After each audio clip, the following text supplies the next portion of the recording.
Alrighty. Let's see about getting this set up. So instead of doing New Dynasty, we're going to do a continue game.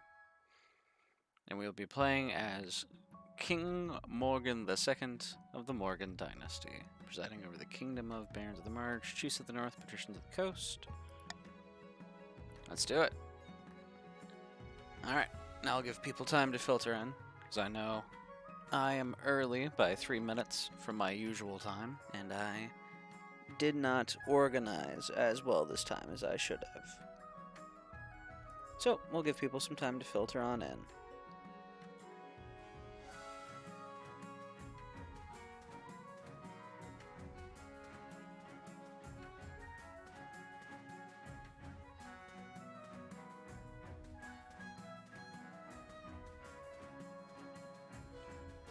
So, no, we'll have some late joiners today, but I'm also early, so that does me no favors.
I've definitely not done as well organizing this one. Fair enough. Previously, I had the advantage that I was up super early, and so I let everyone know, like, 10 hours in advance. I did not do that this time, unfortunately, and I am definitely paying for it. We'll give it a few more minutes, though, before I see about swapping over to something else temporarily.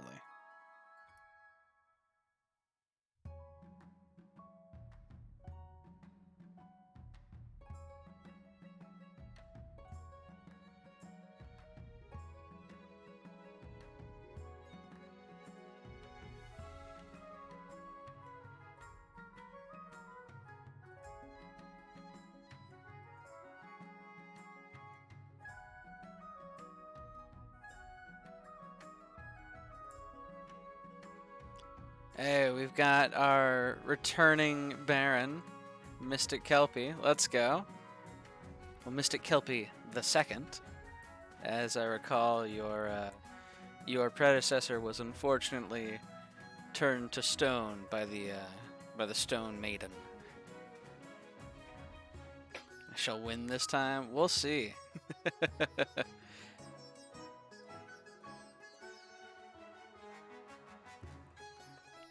Because I think I don't want to be a Tyrant this time. Tyrant win has been how I've won both previous times, so I want to try something else.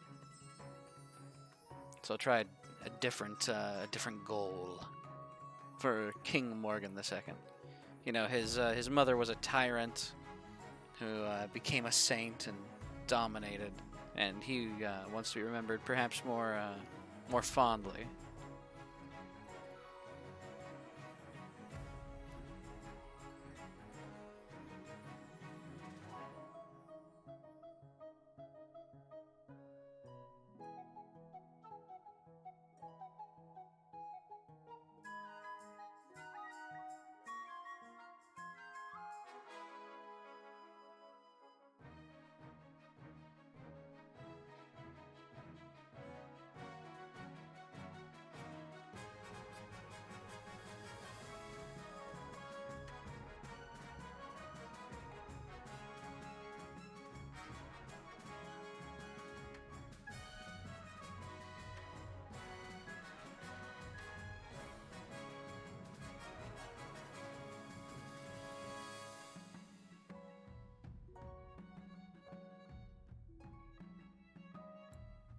Also, for those who are, say, new, you can type !join and then he, she, or they, whatever your preferred pronoun is, And that'll get you on to one of the noble lists. Once we have at least 3 nobles, we can see about getting this underway and see who ends up taking over this time. Queen Morgan I was able to hold on to her crown, and now it's been passed down to her son, King Morgan II. Or just Morgan II.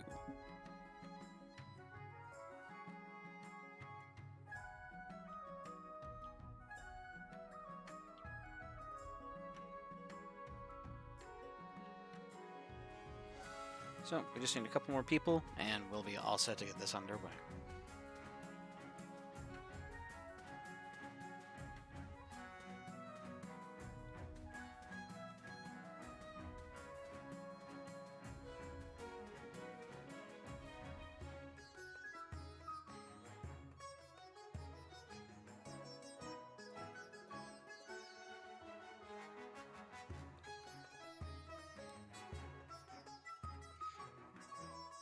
So how's your day been so far, Kelpie? Anything interesting happening at work?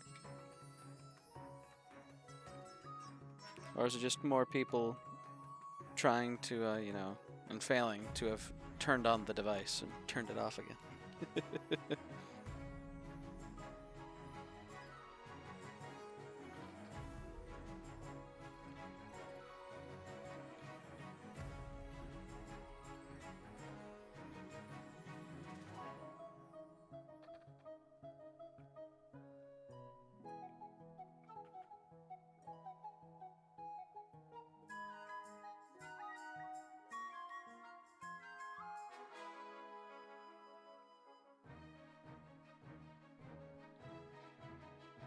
New ticketing system dropped for our company? Oh, that's exciting, I'm sure. And I bet it's caused no chaos whatsoever. Yep, it's a dumpster. I'm sure it's caused no chaos with how the new system has to work or anything like that. Yeah, I could see it having absolutely no unintended consequences.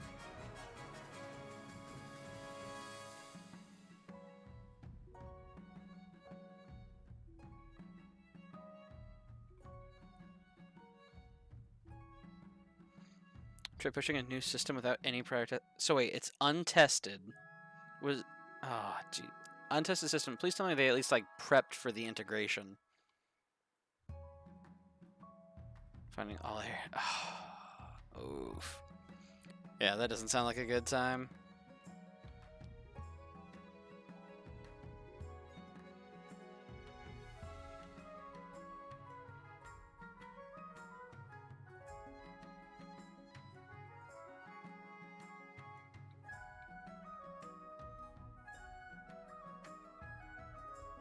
Got nothing done today.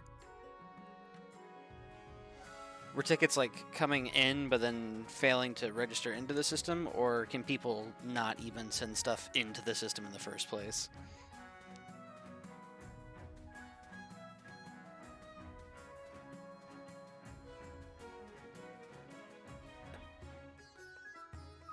What tickets? I don't see no tickets. Oh, jeez. So users literally could not even send in tickets to the system. Yeah, that's brutal.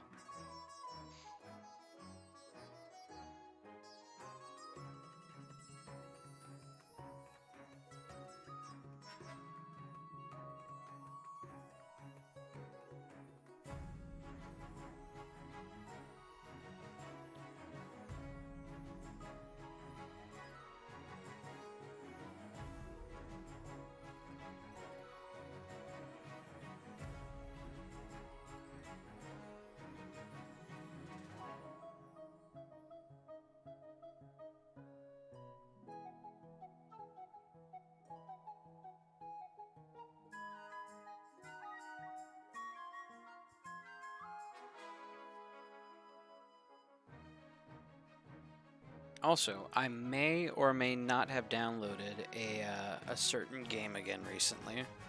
I've been seeing all this talk about, you know, Diablo 4 and all the systems therein and stuff like that.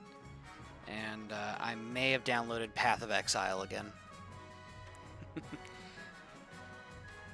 My favorite was the error connecting to SQL server every now and then in the middle of updating ticket. Jeez. D3 better? D3 better than D4 or PoE? Or both?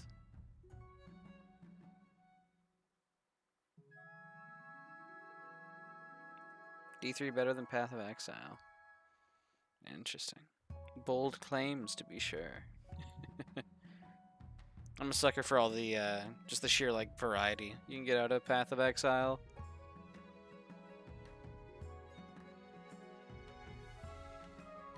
Four's actually good. Just get the open world server. I don't think they're planning to do that, unfortunately, but yeah.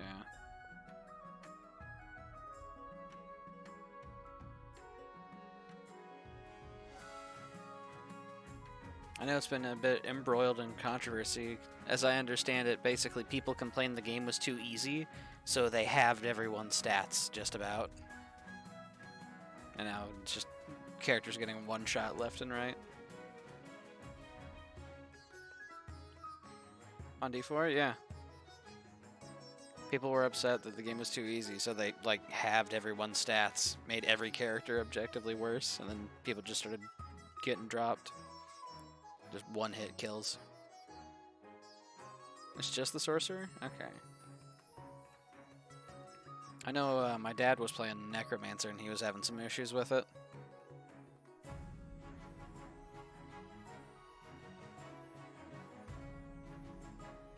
He went from just kind of AFK walking through any map he entered to like struggling to kill basic packs over the course of one update.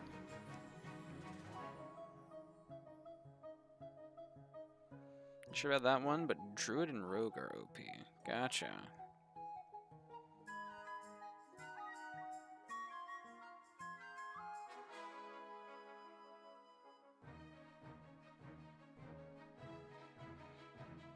Yeah, I don't have the game myself, but I played a little bit of the beta. Level 55 Rogue can take on a level 70 dungeon, no problem. Dang. Fair.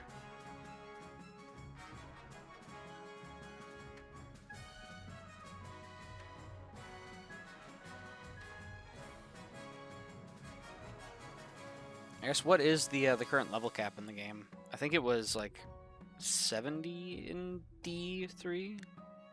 At least back when I played. You can sneeze in the direction of a sorcerer and they'll die. Brutal.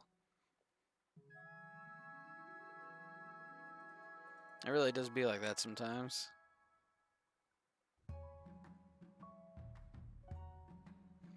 Level 100 is capped in D4 with Paragon.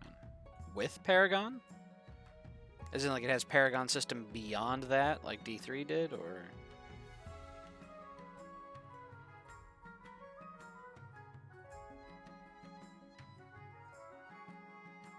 Yeah, Diablo 3, yeah, it just kept going. Yeah, I think I was like Paragon 700 or something, 740, something like that. Because I got into a lobby, and there was this one demon hunter who was like, hey, I want to do a rift. And I was like, oh yeah, sure, I'll do a rift. And then it turns out he set it to a, like, the level 200, like, max difficulty rift. I was a bit of a noob at the time, so I was just like, oh, what are we doing? A rift? Sure. And then I went in there, and he just started speed clearing it, and I was just, like, trying to catch up. I was playing Crusader at the time, so he was just, like, cartwheeling ahead of me, and everything was exploding, and my Paragon rank just shot way up.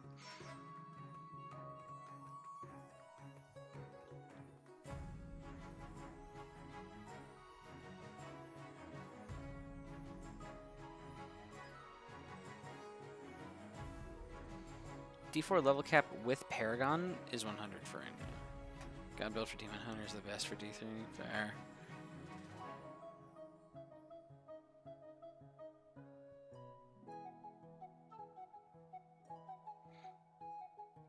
And part of me's like, ooh, you know, I do want to try Diablo 4. But part of me's like, yeah, I played the beta. It was alright. And I don't particularly feel like giving Blizzard my money. I got to Paragon 1,200 for Demon Hunter. Jeez.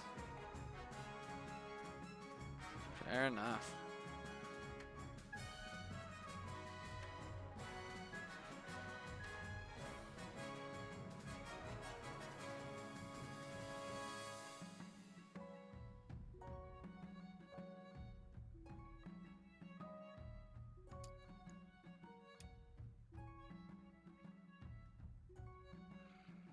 Real questions though. Have you seen the trailer for Final Fantasy's new expansion, Dawn Trail? Because we finally got that teaser trailer back at FanFest a few days ago. I'm hyped.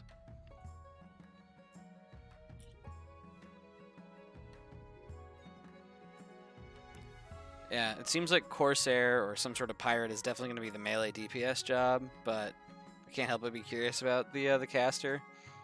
I know the fan theory currently is like Pictomancer, so like paint pictures magic type deal.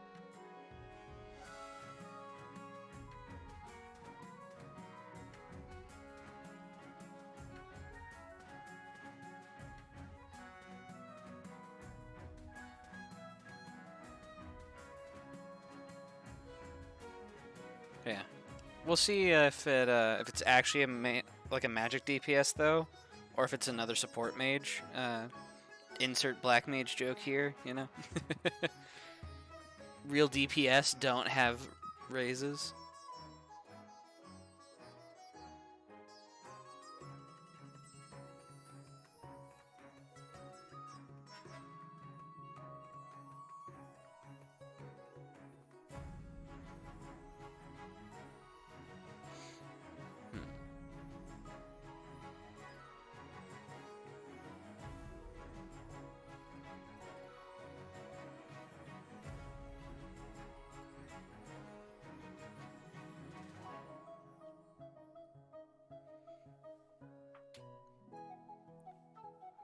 I'll carry this Baron of the Monarchs team. Let's go.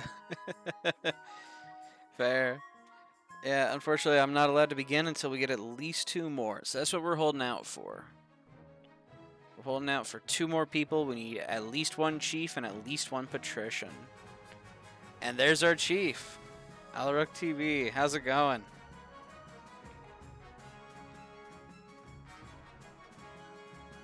How to join? You did. You have successfully joined. You did exclamation point join, and so you have been put on Team Chiefs. So now we've got a Baron and a Chief. We just need ourselves a Patrician.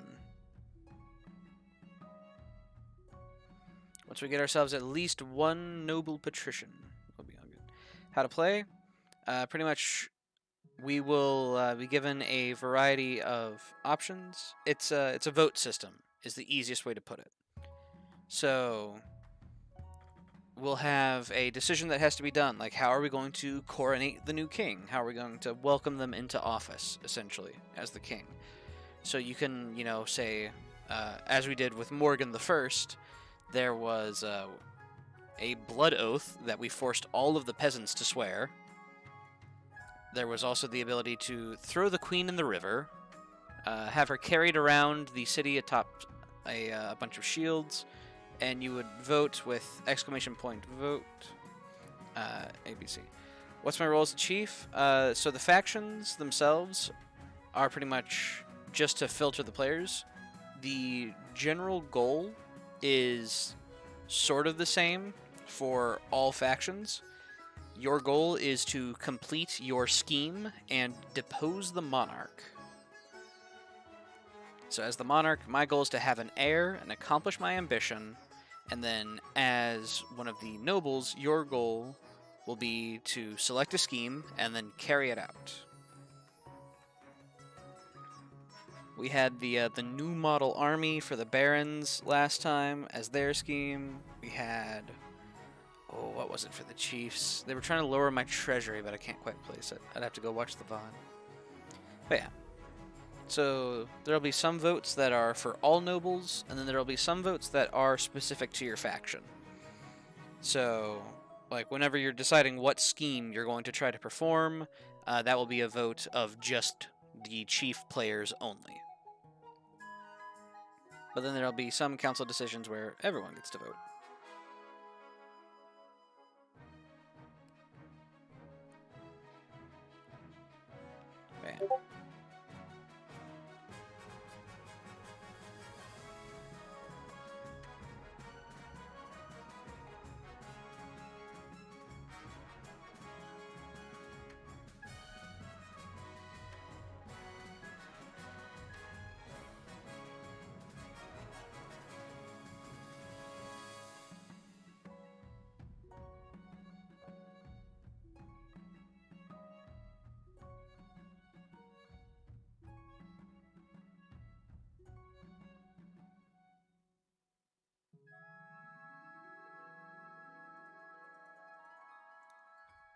Personally, like the doppelganger idea. Yeah, that was what the patricians were doing last time.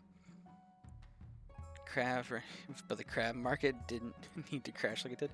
I don't know. It seemed like Lord Patrician Sanic Hedgehog 420 was manipulating the crab price. You know, sold out just before a new reef was discovered full of jeweled crabs. Yeah, this is my first time using the legacy system in this game. And I'm definitely looking forward to it because I remember one of the things that was sort of advertised was there will be some events that are based off the previous one, like the previous game, round, campaign, whatever we want to call it, based off the previous story. So we might have, a continuation of the Jeweled Crab storyline in this, potentially. And that'd certainly be something.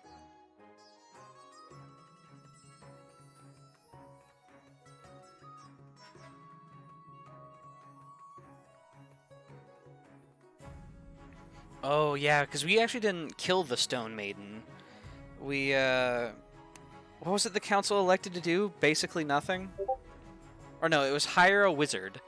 But then the wizard demanded a tooth, but giving a tooth would lower Morgan the First's authority, which she refused to do because she was going for tyrant victory.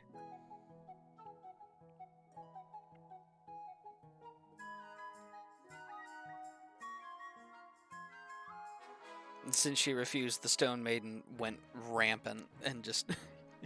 Yeah, and now we shall pay for not giving the tooth. Hey, it's not really my fault, It's just... it is what it is.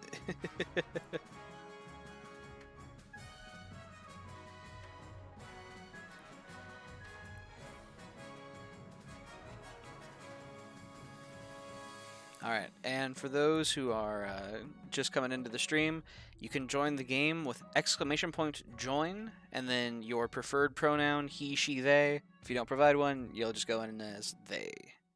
But yeah. Want more arena time? Yeah, the coastal arena was certainly something out in Thalassus. Give it up for Big Agnes! Send out the troll.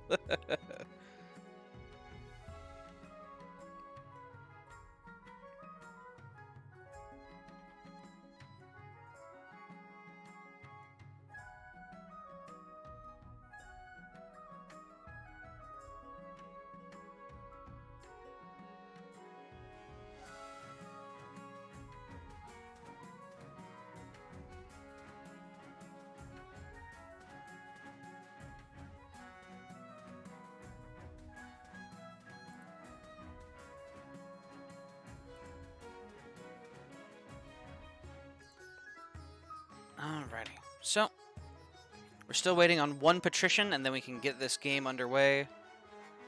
For those who would like to join in, you can use !to join, and then your preferred pronoun, he, she, or they. That'll get you loaded into one of our rosters, probably the patricians at the moment. Unless you are a returning player, I believe returning players are reassigned to their factions. So if you were previously a Baron, you will go back to the Barons for Legacy.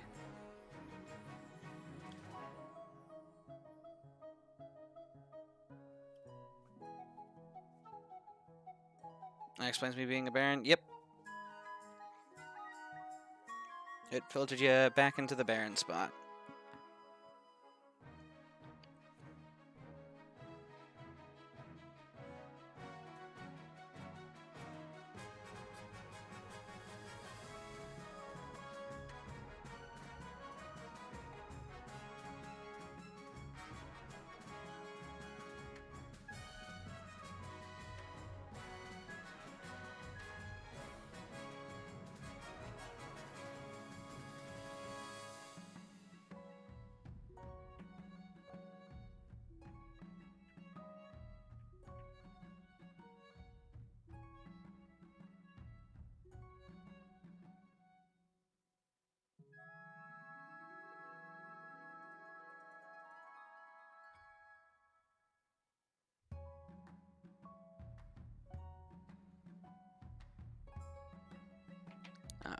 What are you all scheming? I'm seeing Illuminati and a cat with sunglasses in the chat. You're planning something. Well, you're planning to depose me, but I feel like there might be some coordination going here. They're communicating through strange symbols. I don't understand.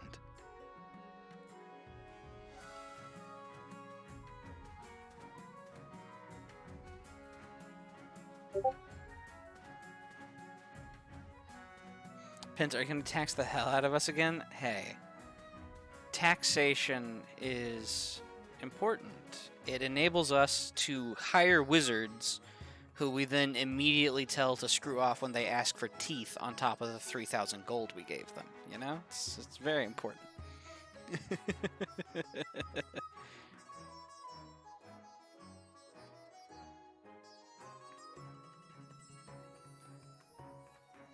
We'll use the new beheading invention. Ah, yes, the Decapitator. That was almost called the AJ the Wither, and then we almost decapitated AJ the Wither the second with.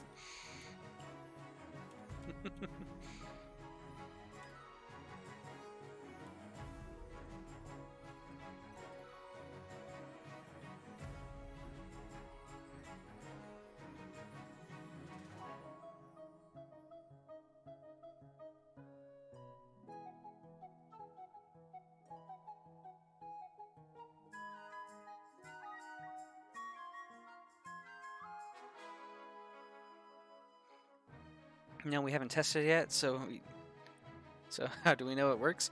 As I recall, it was tested and was record-breakingly efficient to the point where we were processing dozens of condemned prisoners per day.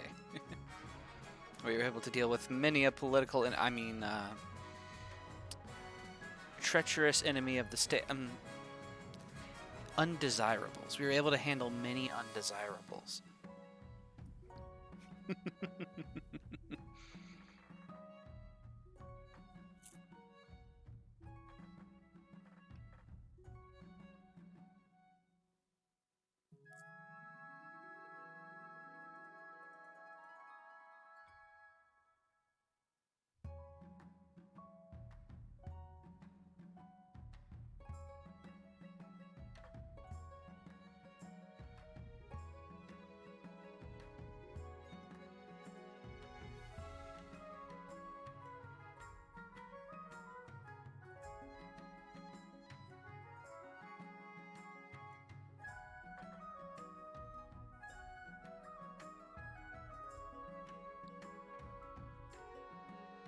Man, I'm pretty sure the Decapitator works.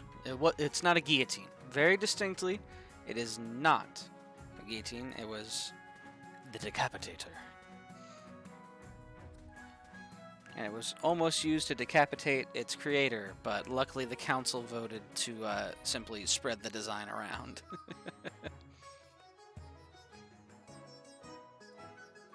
Otherwise, things might have been a little disastrous.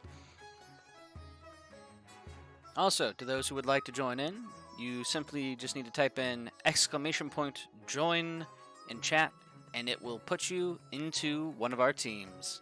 So that way we can go ahead and see about getting this show underway. If you'd just like to hang out and watch, perfectly fine too.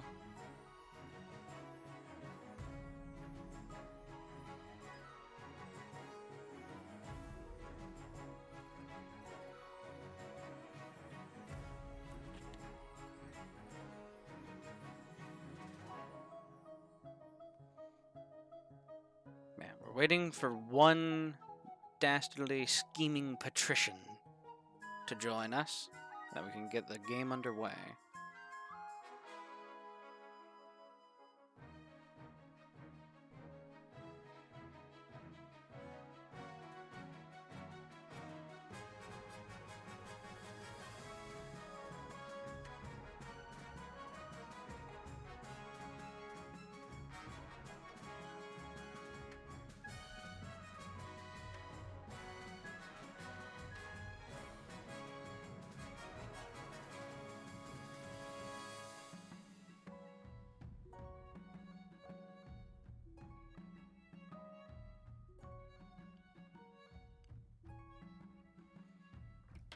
Also, speaking of medieval fantasy games, because I know we had a bit of a tangent about Diablo 4 earlier, has anyone in here played Baldur's Gate 3 yet?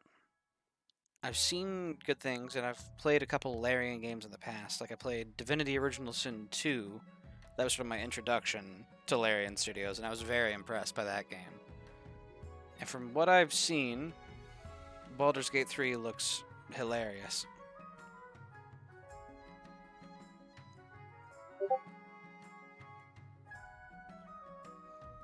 Like, I've seen a couple of things where, what was it? They made a joke about someone being a bear, which, I guess for those who are uninitiated, is slang for a large, hairy, homosexual man. And in one of the, like, gay romances, if you are a druid, you can use your wild shape to become a bear. Literally. Not just like the slang term, but become a literal bear.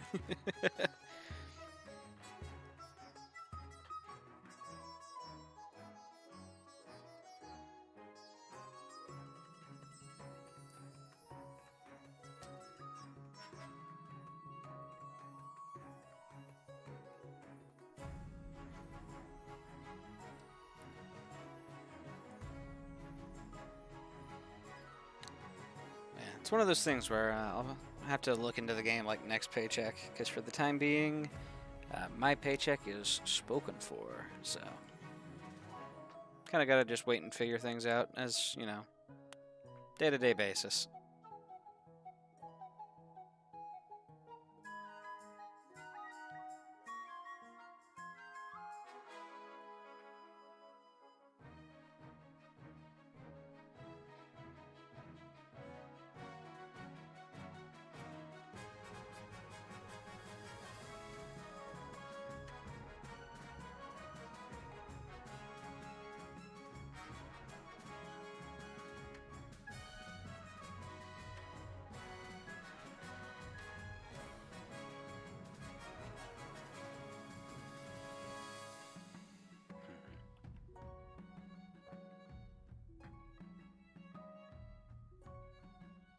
Man, we'll give it a little more time.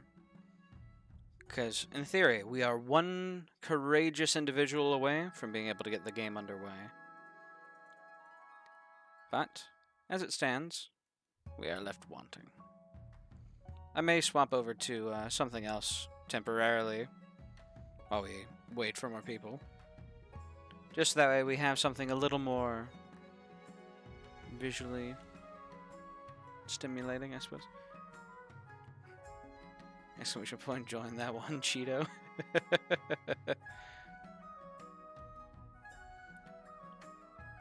let's see here.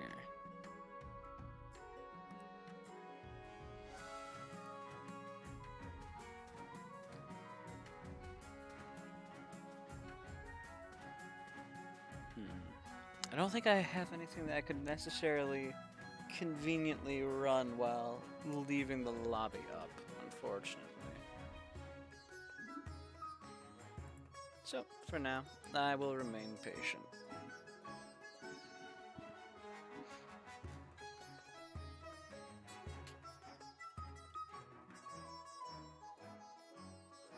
Remnant 2? Ooh, that is tempting. However, I'm pretty sure I'd have to end up closing this to work on Remnant 2. Dead by Daylight? Let me check to see if I even have Dead by Daylight installed. Because I know I have it. And I have it installed and up to date. Apparently.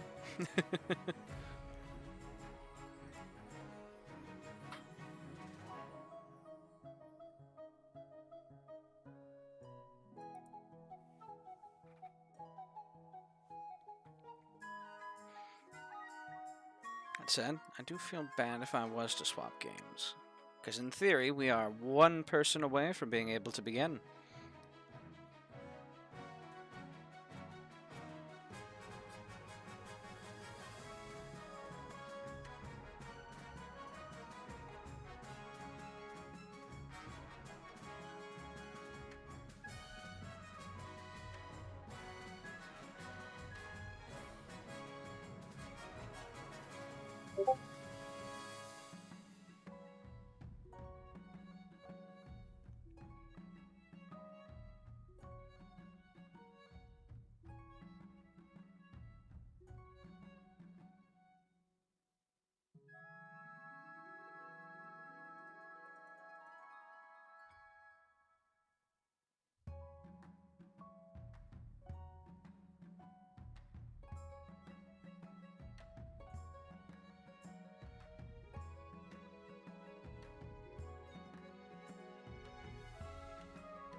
time being, I'll continue to wait for one brave patrician to come try to murder me.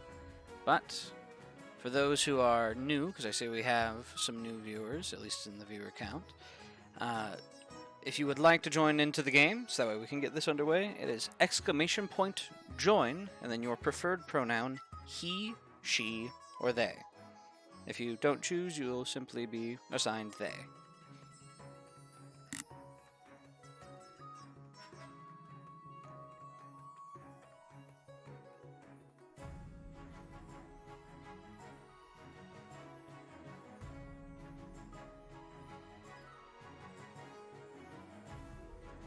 Not sure what I'm doing. I joined the channel, but hey dude, how's life? The Johnny trailer, holy shit. Yeah, I saw the Johnny trailer, and oh man, I'm hyped. So the real question is, are we going to be able, I forgot the instructions, ! Join, and then he, she, they, whatever pronouns you like to use, T-Zite. But yeah, the real question is, do you think they're going to actually give us Johnny and Slayer on the same expansion? Yeah, the real question is Slayer next? Are they going to give us Johnny and Slayer on the same, like, expansion? Or are they going to save Slayer for number 4? That said, now that we have at least one noble in each faction, we can get this underway. Begin game. Here we go. There's no shot they're gonna hold Slayer. They might. We'll see. Alright, so let's meet the council. Now that you're the king, your first duty is to meet with the Council of Nobles. Introduce yourself to the chiefs of the north. Good luck in the days ahead, your majesty. You'll need it, dealing with us lot. Thank you, Alruk TV. A pleasure, your esteemed highness. I hope to see our kingdom prosper and grow wealthy under your reign. Thank you, Lord Patrician T-Zite. Hail and well met, your highness. Under your leadership, we'll whip this kingdom into shape. Thank you, Baron Mystic Kelpie II.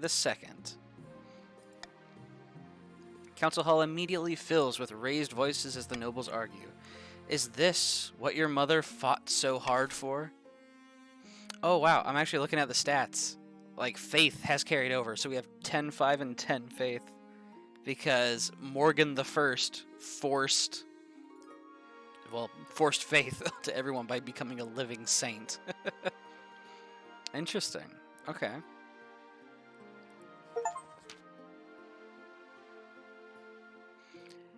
Alright. Your Majesty, it was an honor to serve your mother, but now it's your time to wear the crown. As is tradition, the council will decide what happens at your coronation. Should I get changed into my waterproof robes, then? It may be for the best, your majesty. Shall we call the nobles in? Alright, so, for the uninitiated, once I hit the start vote button, each of you nobles will be able to type in chat !vote, and then the letter matching your preferred voting option. Once you've placed your vote, you won't be able to swap it unless I pick up swing voting. And so, without further ado, let's go. We can either host a lavish parade with junglers and fountains of wine, proceed with a religious ceremony that honors the ninth god, throw the king in the river, or the nobles must put on a vast banquet for the king. It's up to you. Oh, damn. Kelpie, aiming for my treasury immediately. I just realized how kind of broke we are. I'll give a little more time for any last second votes. And... Alright. Well, voting tied at 1. So, since the vote was tied, I will have to break it. And I guess we're going to throw the king in the river, because I don't want to bankrupt myself on the first vote. It is decided. The king will be thrown in the river. What kind of coronation is that? A very traditional ceremony, dating back to Queen Alma the Wise. It's meant to represent you being reborn as a true king. The nobles pick you up, carry you out to the Treadwater River, hurling you into the shallow water with a cheer. When you climb back up the banks, soaking wet, the Chancellor steps forward and places the crown upon your head. Is it your imagination or some of the nobles' stifling giggles? Okay, well, it's time to be a tyrant because, you know, you all decided to make it my problem, you know? I kid. Your Majesty, you have some big boots to fill. And with your mother out of the picture, the nobles will be looking for an opportunity to replace you. Oh, yeah. Morgan the First was a bit of a mean one. When you die, how do you hope the kingdom will remember you? Let's see here. So, Morgan the First, I went with the greatest queen who ever lived, and so she ruled as an iron-fisted tyrant before ascending to sainthood. So, oh god, the Baron's farming is still decimated from last time. Let's see, as a peacekeeper. An admirable aim. I suggest over the next few years you focus on improving the kingdom's stability as much as possible.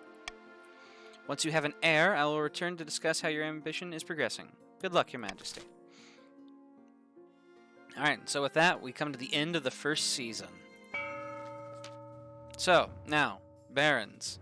We've got Killian of the Mystic Kelpie bloodline, notorious former bandit, stands before a blazing hearth, roaring with arms outstretched. When have the Barons of the March backed down from a fight? Never! I know you'll do what it takes to put me, your rightful king, on the throne. So, Barons, this vote is just for you, and you get to pick what sort of scheme you're going for. You can either go for sorcery, subterfuge, or intimidation. Might I suggest not going directly against me? There will be consequences for such actions. So, Baron Mystic Kelpie the second. Sorcery. Raise authority. I see, so you're trying to make make Morgan the second a tyrant like his mother. Alright. The Barons plan to make a bargain with a wizard. These immortal spellcasters seldom get involved. Oh no, not the wizard again. Seldom get involved in political squabbles, but perhaps if the king was considered a threat to their autonomy. I was late. You weren't able to vote on that one, T. Zayton. That one was a Baron-specific vote. So they were voting for how they are planning to oust me from kingship. So to advance their scheme, the Barons must raise authority to 5 or more in 2 seasons. So I need to lower my authority. Now then, Chiefs. Asgal of the Alruk TV clan, sinister northern troublemaker, stands precariously on a longhouse crossbeam, spitting as they speak. Chiefs of the North, we all know that I should be on the throne, not this imposter king Morgan II. How do we make that happen? So, Chiefs, you can either go for prophecy, goal of raising authority, Ragnarok, raise own military, or Hornblower, lower all faith.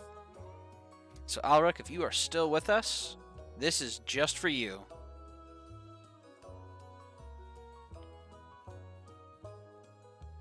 They may be getting a drink, they may be getting water. I don't think I can pick how they have to oust me. Unless... We'll give Alric a moment or two longer. They might be getting back to their desk, sitting down, or... We'll see. Because they are still with us. They aren't marked as missing.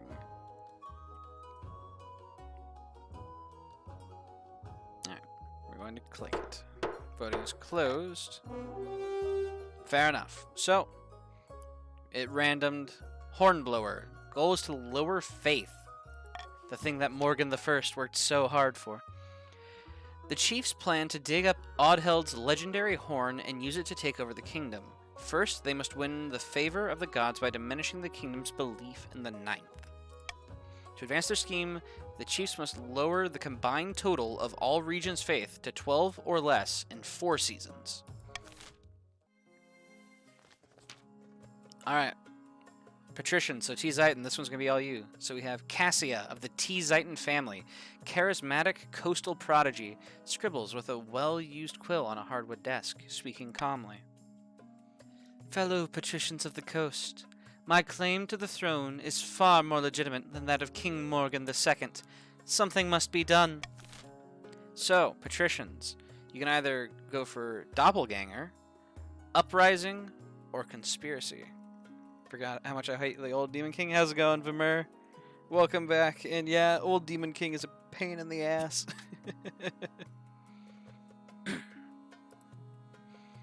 Vimur, you are back with the Barons.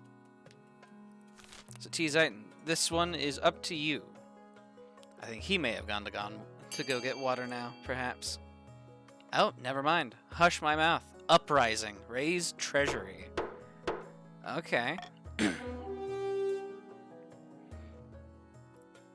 Raise the treasury. The patricians plan to incite a peasant uprising to overthrow the king before swooping in to steal the throne for themselves. To advance their scheme, the patricians must raise the treasury to 2,000 or more in 2 seasons. Alright. So we've got a false pretender, a questionable claimant, and a bastard offshoot. And warning, yeah, the monarch does not currently have an heir. Yep. Laws of the land. So we can either do anonymous voting, stop the count, or reverse voting. I'm going to pick up reverse voting because it can be pretty sneaky once. Alright, let's see here. We're going to go with my kingly decision first.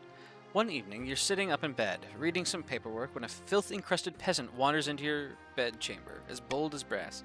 Hello, your Madge. Glad I finally found you. This bloody place is a maze. Mind if I take a seat?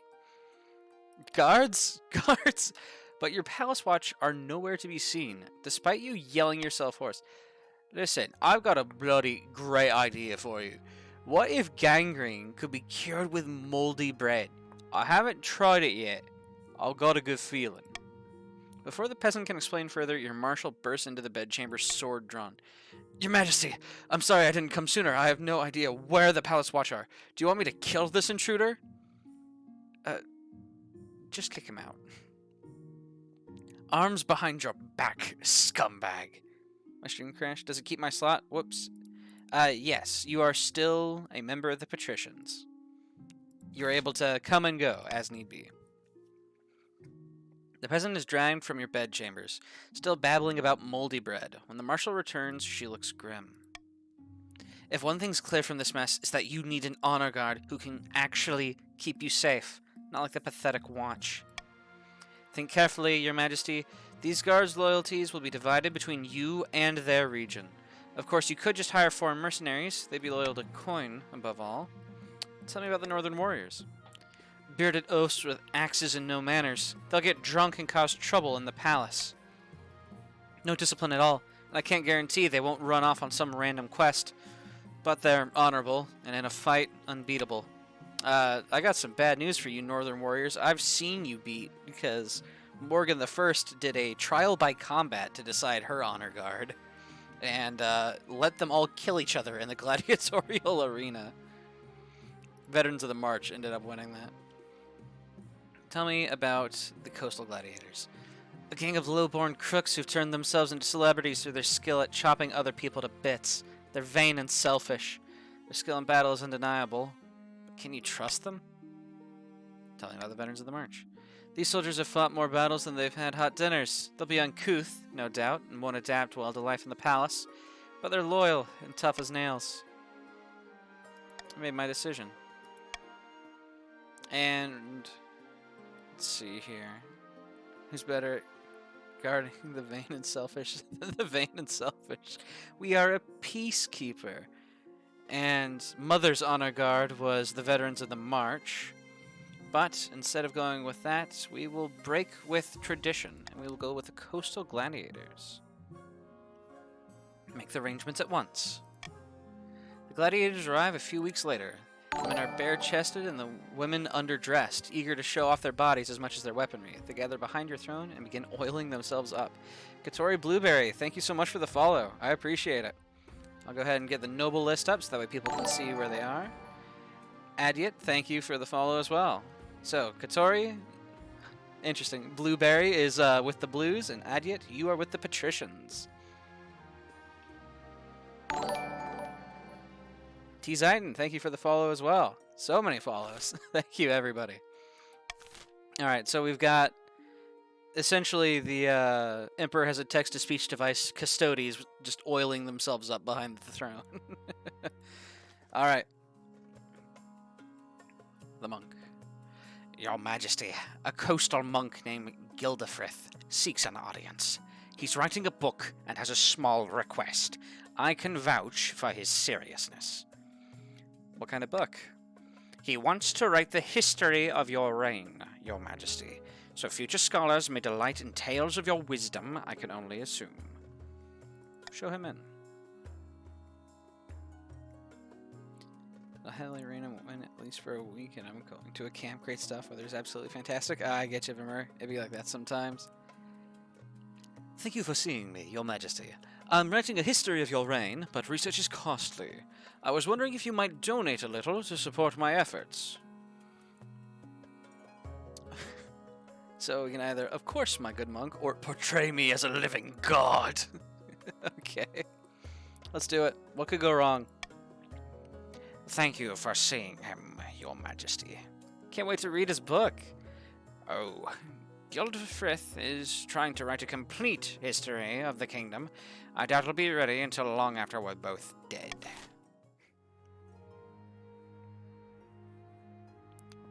Modem got Friday night. Yeah, I know. I had several people coming in where I work who were looking for new modems. Your Majesty, the Barons of the March have invited you to a jousting tournament. How delightfully rustic. Wonderful. I will compete myself. Superb, Your Majesty. I'll send your acceptance directly. What could go wrong? Hopefully we don't kill Morgan, like, immediately. Alright, so, for the uninitiated, welcome to the auction phase. So, every region has their own goal, and they can vote spending their own personal wealth, which I'll go ahead and pull up the noble list. You start with around 1,000 gold, though some people who are here from the previous time may have some more gold.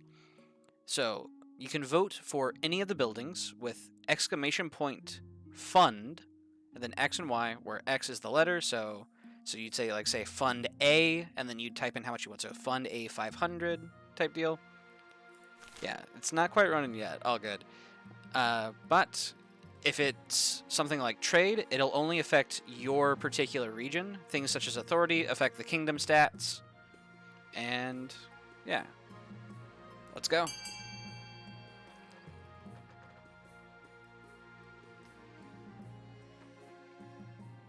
Funding B for 1,500. Mystic Kelpie wanting to make sure we get that monument.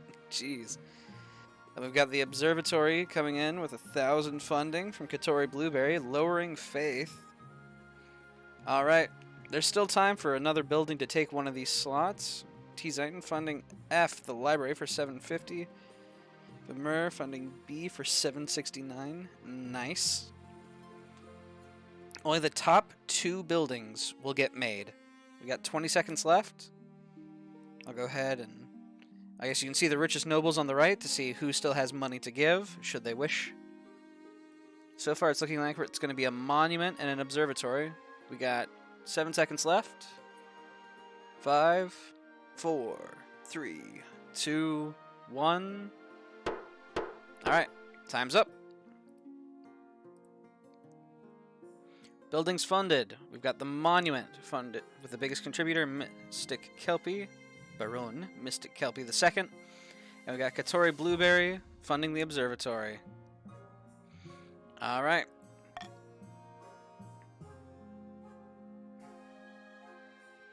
Also, how's it going? Hello, Infernal. Alright. Bankruptcy looms. It's fine. We're down to 600 gold because we wanted to be portrayed as a living god. But it's fine. The treasury is almost empty, Your Highness. Where the hell did it all go? I couldn't possibly say, Your Majesty. Perhaps you have been spending a little too freely. Apart from raising taxes, we have precious few options. You could get a bank loan, or sell off the crown jewels, or perhaps crack open some of your predecessors' tombs. Look, I'm not cracking open Mom's tomb. I know we buried her in the full finery befitting a saint. I'm not doing it. Most were buried with piles of gold, or so I've heard. Let's see here. Take a hefty loan from Salvant and Gall Bank. Try to crack open tombs. Jeez. Let's see here. Sell off the royal jewelry to wealthier nobles. You auction off dozens of necklaces, 5 gold rings, and a jeweled scepter to the nobles. It's a humiliating affair. Selling off symbols of power makes you look weak and desperate. Chief Alruk TV. Oh, look at this tiara. Fetching, isn't it? Don't mind if I do. So Alruk's wealth has gone down. Treasury has gone up. Lord Patrician T. Zayton. Hey, check out this scepter. It's like I'm the king. Alright, but we have more money in the treasury, and authority has been lowered a little bit. Make more coins? I mean, we do own the men. We could have done that. Your Majesty, it's important you find a spouse sooner rather than later. I'll take the liberty of finding eligible candidates. What is your preferences? Men, women, or do you not mind? That's interesting. So, in the first playthrough, it's your mother who talks to you about this. But since our mother was the previous queen... Gotcha. Women. Thank you, Your Majesty. I'll send out messengers to the most influential noble families in the kingdom. Let's see what they have to offer. Inflation isn't a thing? Yeah, I'm sure there would be no consequences if we did that. But also I could lower my authority, which does help me a little bit at the moment. The barons have assembled upon a jousting field, watching from tall stands. The place is buzzing with excitement. A servant straps on your armor and helps you mount your horse. She hands you your lance, and you ride out onto the field. Baron Vimur. Welcome, one and all. We have a most thrilling guest today. As you ride your horse past the sounds, nobles gasp and stare. Ooh. What can we do? We are trying to look for a spouse, so let's blow a kiss at a baron. Cheering her up, so nobles stamp so hard the stands tremble. There's authority, only way, authority and military. We're actually not going for military, at least for my win. I'm trying to be remembered as a peacekeeper. My mother was the tyrant. When the jousting starts, you quickly realize your opponents swerve each time they approach. They don't want to hurt a king. Puts a dent in the challenge, really. Bracing match, isn't it? You're beating everyone soundly. Make the most of your advantage. Disguise yourself to get a real match, or withdraw and watch instead. Interesting. So if we withdraw, Defiance goes down? Huh. Now, let's disguise ourselves to get a real match. Let's really give it a try. A new competitor is about to join us. He comes from, let's see here. The March. Your entourage helps you into a new set of armor, and you ride out onto the field. And here we have, what was the name? Baron Victor? Ready for a fight. Finally, a real battle. You unseat competitor after competitor. Blood courses through your veins as you raise your lance in victory. Mama didn't raise no bitch. Let's go. The audience roars in support, cheering wildly for Baron Victor. Is this what it's like to be truly admired? At the end of the day, Baron Vimur hands you a bag of gold as your prize. You leave the tournament feeling very pleased with yourself. Oh, we are rolling in dough. Meanwhile, the Marcher cavalry troops see a huge influx of people eager to join up, inspired by your example. Okay. Admittedly, I probably should have backed out, because winning that tournament gave me money I'm not supposed to have. Oh well, here we go. Discontent on the rise. Across the kingdom, discontent with the king is rising. Everyone knew that he was better off, but until now, it hadn't occurred to most people just how much better off. Uh-oh. We gotta be a peacekeeper. We're not a tyrant like Mom. It's fine. Now the peasants are asking all sorts of troublesome questions about their benevolent overlord, and as everyone knows, once a question has been asked, it can't be unasked. Hidden deep in the spider's web of alleys. Crisscrossing Thalassus is an old tavern. Somewhere in its hazy backrooms are a number of patricians who have met to celebrate their recent success. Lord Patrician T. Zeiton. The citizens are growing rowdy, and it's all thanks to us. Now that they know how much wealth the king's hiding, they're itching to get rid of him. Careful we don't get them too riled up, mind you, or they'll start asking questions about our wealth as well.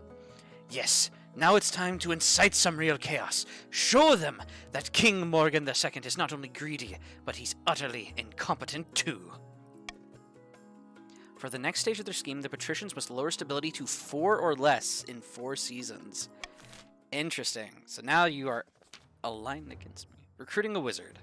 In the march, Baron Mystic Kelpie II stands atop a border fort, flanked by soldiers glaring out over Ashmedian territory with a scowl. Below, a portcullis rattles open. A twisted stone figure is carried into the fortress, borne on a palanquin carried by the hollowed-eyed apprentices. The Baron goes down to meet... No, I know this wizard. Yep, it's Gordius. Well, I've taken time out of my very busy schedule to come and meet you in this pimple of a fort on the backside of nowhere. This is the guy I refused to give a... Queen Morgan I refused to give a tooth to.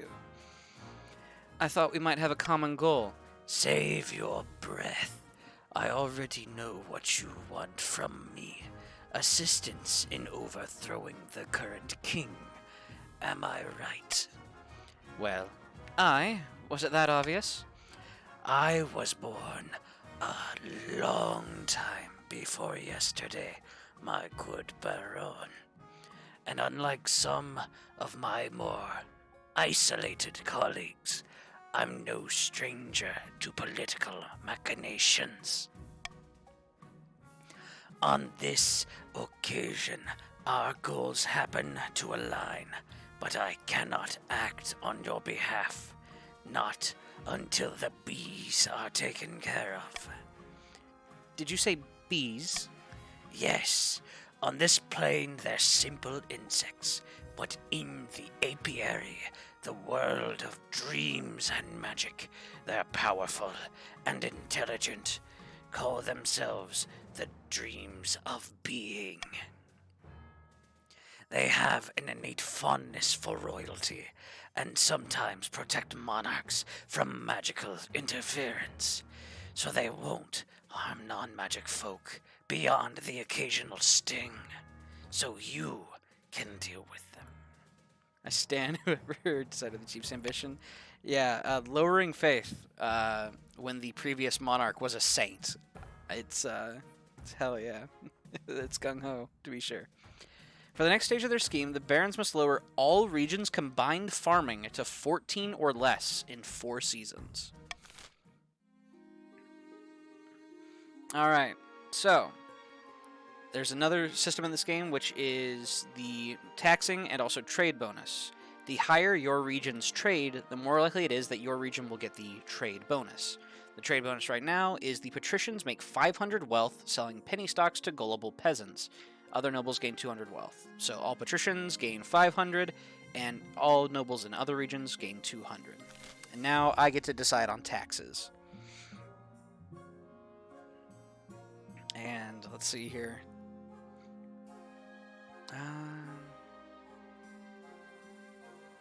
Honestly, my stability is going to become a concern. I think I will simply keep it at the common tax because I don't necessarily need to worry about my treasury anymore. If you tax me, I'll cry. I'm already swindling my peasants. Tax these fools to the ground. Oh my. Chiefs want me to cruel tax the patricians? I mean, surely if it's advice I'm receiving from my court of nobles, surely it couldn't be bad. Not seen this wizard before, new fave? Yeah, Gordius looks awesome. Apparently he accidentally turned himself to stone, but then he, started brainwashing people. Yeah, increase that treasury? Yeah, I mean, we might as well, right? Because we no longer... The peasants know I'm rich. So we might as well roll in it. Let those peasants know your wealth. Yeah. And I'm afraid I can't quite tax the, I can't overly tax the chiefs because they do have a defiance of 3 because they didn't get honor guard. Make the peasants think worse of you? It's fine. We need more money in the treasury, obviously, because something tells me I'm about to have a bit of a problem with a wizard, which I will need money to deal with. Eligible options. I found 3 potential matches for you. 1 eligible young woman from each of the kingdom's 3 regions. Choose wisely, you'll be securing a powerful alliance. And a partner for life to have and to hold, don't forget. Indeed, your majesty. The Chancellor leads you to the Great Hall, where they've arranged 3 portraits on easels. For now, each easel is covered by a cloth. Wait, I don't even get to meet them? There's no time for sentiment. You just need a match that befits your station and suits your political needs. They whisk away the cloth from the first portrait. This is Mag, firstborn daughter of the Northern Infernal Infernal Forever 52 clan. She's your typical northern lass, big, brawny, and honest, in the same way that an axe to the face is honest. Despite that, she's clearly got some brains. She's an avid reader with a vast library. People say she nurses a grudge, though. I can see the appeal. From the coast, we have Eulalia, the wealthy heiress to Lord Patrician Adyet's estate. I mean, just look at her. She's gorgeous, and apparently she's got a silver tongue, too. Her interests are typical of the coast. Money, money, money, and making more of it. Unfortunately, she's quite bad at it. All her business deals seem to fall through. I like the sound of her. And finally, we have the March's offering. Tebecca, scion of the prestigious Vermeer bloodline. A typical baroness, really. Loud and brash and self-absorbed, but mostly well-meaning. Like most of the barons, her great passion is hunting. No beast is safe from her crossbow, and nor is she, actually. She walks with a limp ever since she shot herself in the shin trying to hit a ferret. Sounds like a laugh. What do you think? Of course, by picking a candidate, you'll anger the other regions, but you'll be getting a lifelong alliance. Ooh. I can't deny. Let's see here. The March did send a tomboy. She's an active hunter. She, had a bit of a scrape up in her early years trying it, but I'm sure she's improved. The March is offering a tomboy GF, and that is pretty hard to compete against, Northern? Alright, let's see Mag again.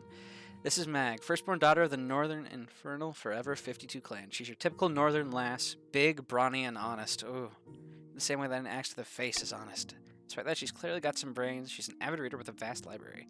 People say she nurses a grudge, though. Tomboys are amazing. Ooh, big, brawny, and surprisingly smart.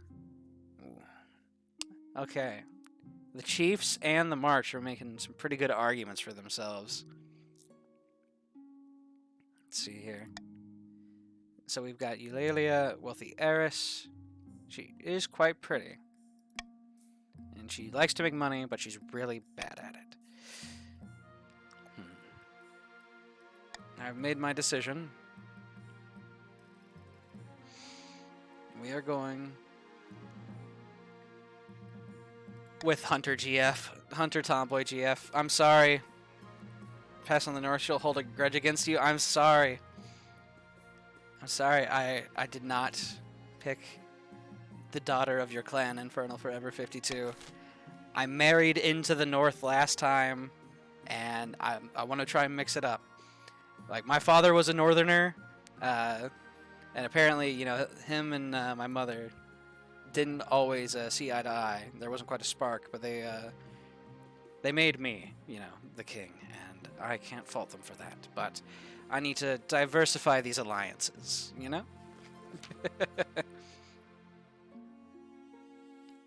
Your Majesty, I have an idea. The best since lined parchment, I dare say. An expedition to Chur. Chur? Who's that? The vastness of Chur, Your Majesty. The great unexplored and untamed continent far across the eastern sea. Chur. You have a lot of wealth at the moment, Your Highness. It's just sitting around, collecting dust. Why not make a sound investment and send explorers to Chur? Aback, anything amazing happen? We were offered a Tomboy GF, and we ended up... we were offered a couple Tomboy GFs, and we ended up going with the March.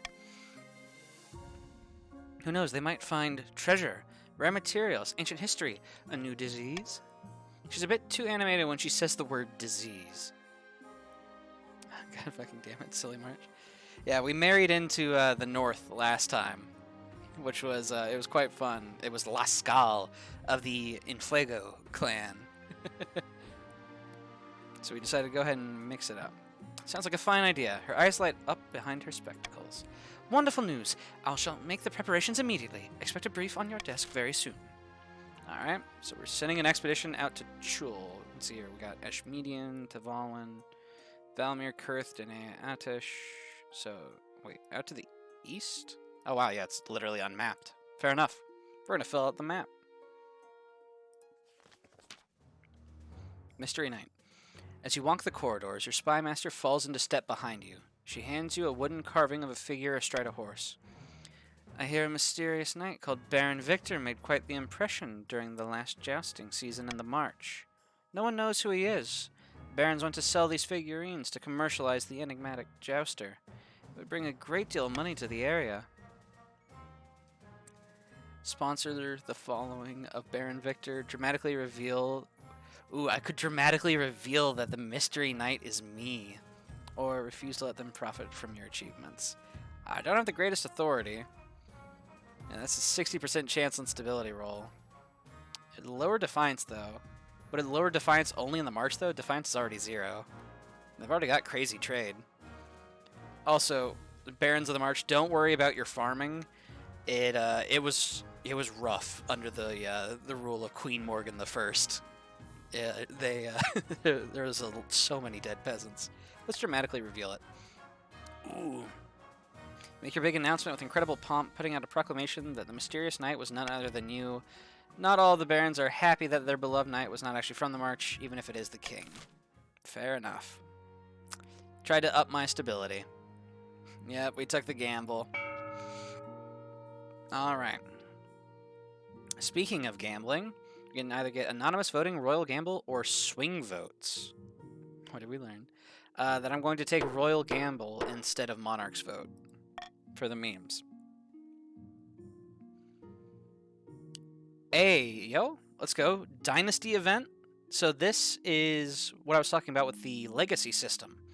So for those of you who were here yesterday for the previous stream, an ironic execution.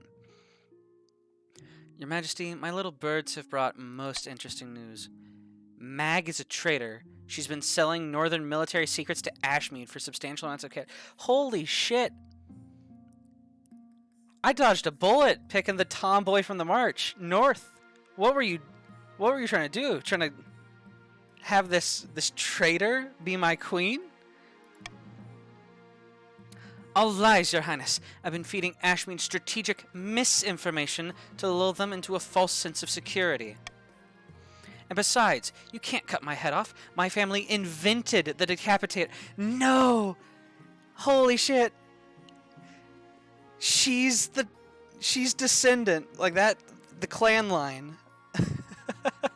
So, Infernal Forever 52, your clan line is descendant from AJ the Withers clan line. It's from the last game. It's our proudest legacy. The old Queen Morgan promised my family it would never be used against us. Would you break that vow? Morgan never promised that. We can have Mag shot full of arrows instead. Use the decapitator for its intended purpose, or confiscate her ill-gotten gains but let her live. Let's see here. I'm not trying to raise my authority. I'm not a tyrant. And I don't want to lower my stability. So, as a peacekeeper, we will not be using the decapitator. That said, nobles, this one is up to you.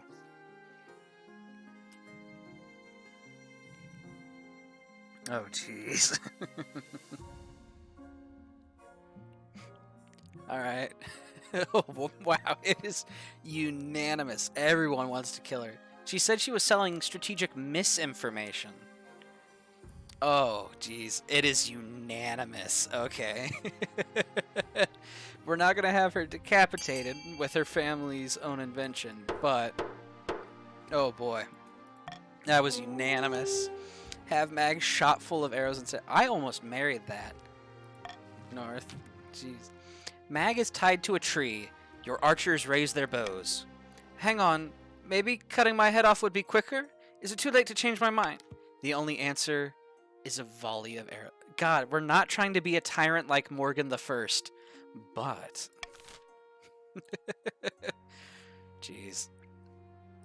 Alright, the royal wedding. Your wedding to Tebeka is naturally the talk of the kingdom. Nobles and peasants alike travel from across the realm to attend.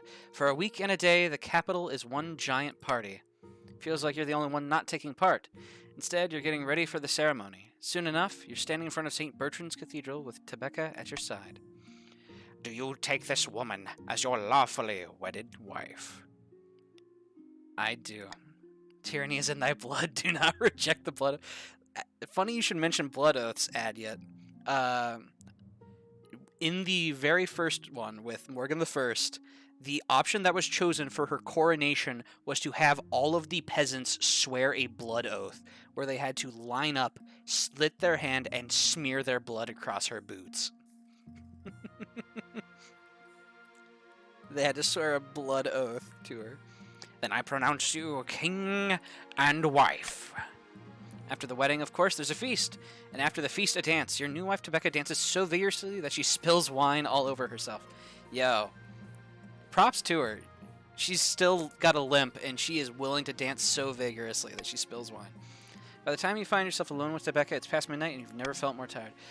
Good God, I am so drunk, and yet somehow not drunk enough. Time for more wine. Servants, bring us wine. Very hot as well. I need a woman that binds me to a blood oath. I love the kind of woman that subjects me to feudalism. Haha, that's the spirit. Oh, let's see here.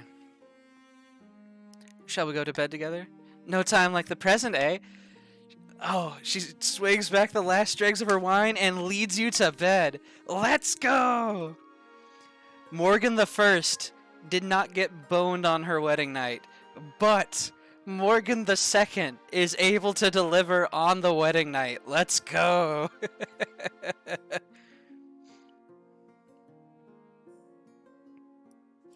Alright. Spike Spiegel for the win, hell yeah. Expedition to Chur. Your Majesty, I have those plans we discussed for your expedition to Chur. Are we almost ready to leave? Not quite, Your Highness. There are still important decisions to be made. Alright, show me. First, we'll need to decide who has the honor of building your ship. Tell me about the patrician ship. The patricians offer to construct a mighty galleon in your name. It will be pricey, but unmatched in quality. Tell me about the chief ship. The chiefs wish to build a ferocious longship to cross the sea. It will be well built, but it won't accommodate much on board. Tell me about the baron ship. The Marcher Lords are by no means expert shipbuilders, but they've offered to make a sturdy cog, and they'll do it for free. There you go. So we've either got traditional Viking longship, massive galleon, or hoping that the barons can actually make a boat. Alright. I'm thinking it's either between patricians or chiefs. And, you know, my dad was actually from the north. Like, my father, Lascal, married to Queen Morgan the First. He was a northerner. And so we will have the northerners build us a mighty longship. Like, us patricians are a seafaring clan. You should trust our shipwrights the most. I'm sorry, my father, he was a chief, and I've got to go with him. You need the galleon, you bastard. It's fine, it's fine. Next, we must decide who will crew your ship. There won't be much room on the longship for anyone but the sailors themselves, so we must pick carefully. Tell me about the volunteers. Unfortunately, the best of them come at a price. Experienced trade ship captains and their crews would be ideal, but won't be free. There are also those in the Navy who are equally experienced, but enlisting them would reduce our naval strength for a time. You could also levy amateur peasant crews or even use prisoners, but I don't know how much you could trust them getting where you need to go. Let's see here. There's no room to bathe on the Viking ship. It's fine. They also traded military secrets, just FYI. This is true. We did have a bit of an issue where Mag was selling information. You say that as if those pigs up north even know what a bath is. Yo! Shots fired. The only bath they take is in the blood of their enemies. Let's hire an experienced crew. I will make the arrangements. Fantastic. I think that's everything. I shall get back to work immediately, Your Majesty. She picks up her scribbled notes and diagrams and hurries out of the room, her spectacles bouncing slightly on her nose. The ship is completed in record time. Clearly, the chiefs are eager to impress. You see it off from the harbor by the end of the season. The crew are eager and the ship looks sturdy. You can only hope they bring back something worth the investment, or come back at all. Yeah, Viking ships are so bad at... Yeah, we just sent out a Viking longship to the east. Let's go. Alright, let's end the season. Legend of Oled's Horn. Alright, here we go. An ancient legend is resurfacing in the north, yet the chiefs can't agree on where. Lagertha. I'm telling you, my aunt's second cousin dug up a horn not that long ago that looks just like the carvings. Your aunt's always digging things up. I have it on good authority that that horn is somewhere in my lands. The sagas confirm it. I've told you 1,000 times, Alric TV, doesn't mean your hornblower in the old tongue. It means blower of enough. If we're to recover the horn, we must earn the gods' favor. And while you two bicker, our enemies in the Ninth Church grow stronger. The chief's aim is to lower all regions' combined faith to 12 or less. Alright. So let's see here. We got the barons and the patricians on stage 2, while the chiefs are still on stage 1. However, the patricians are now going directly against my goal at the moment. Because my goal is to maintain stability. Their goal is to drop it to 4. So they are trying to have the stability, which is quite a bit. We'll see how this goes for now. Oh boy. Ooh, back from the hunt. Wife time. Morgan, dearest, I have something to show you. It's something I brought back from my latest hunt, a trophy. Tebecca takes you by the hand and leads you into the great hall, where a white sheet hangs from some statue that wasn't there before. When she pulls the sheet free and it falls to the floor, the taxidermied figure of a great brown bear is revealed, snarling in anger as if ready to attack. Let's go! Let's go! Tomboy Hunter GF, not even Tomboy Hunter wife, brought us back a bear. Let's go. It'll be perfect for instilling some fear into the nobles. The bear makes a fine addition to the council chambers. Your nobles give it nervous glances every time they enter the room. Man, tyranny really is in this bloodline. Like, Morgan the First was an absolute tyrant who ended up becoming a living saint. And then we've got her son who's like, yeah, I want to be a peacekeeper.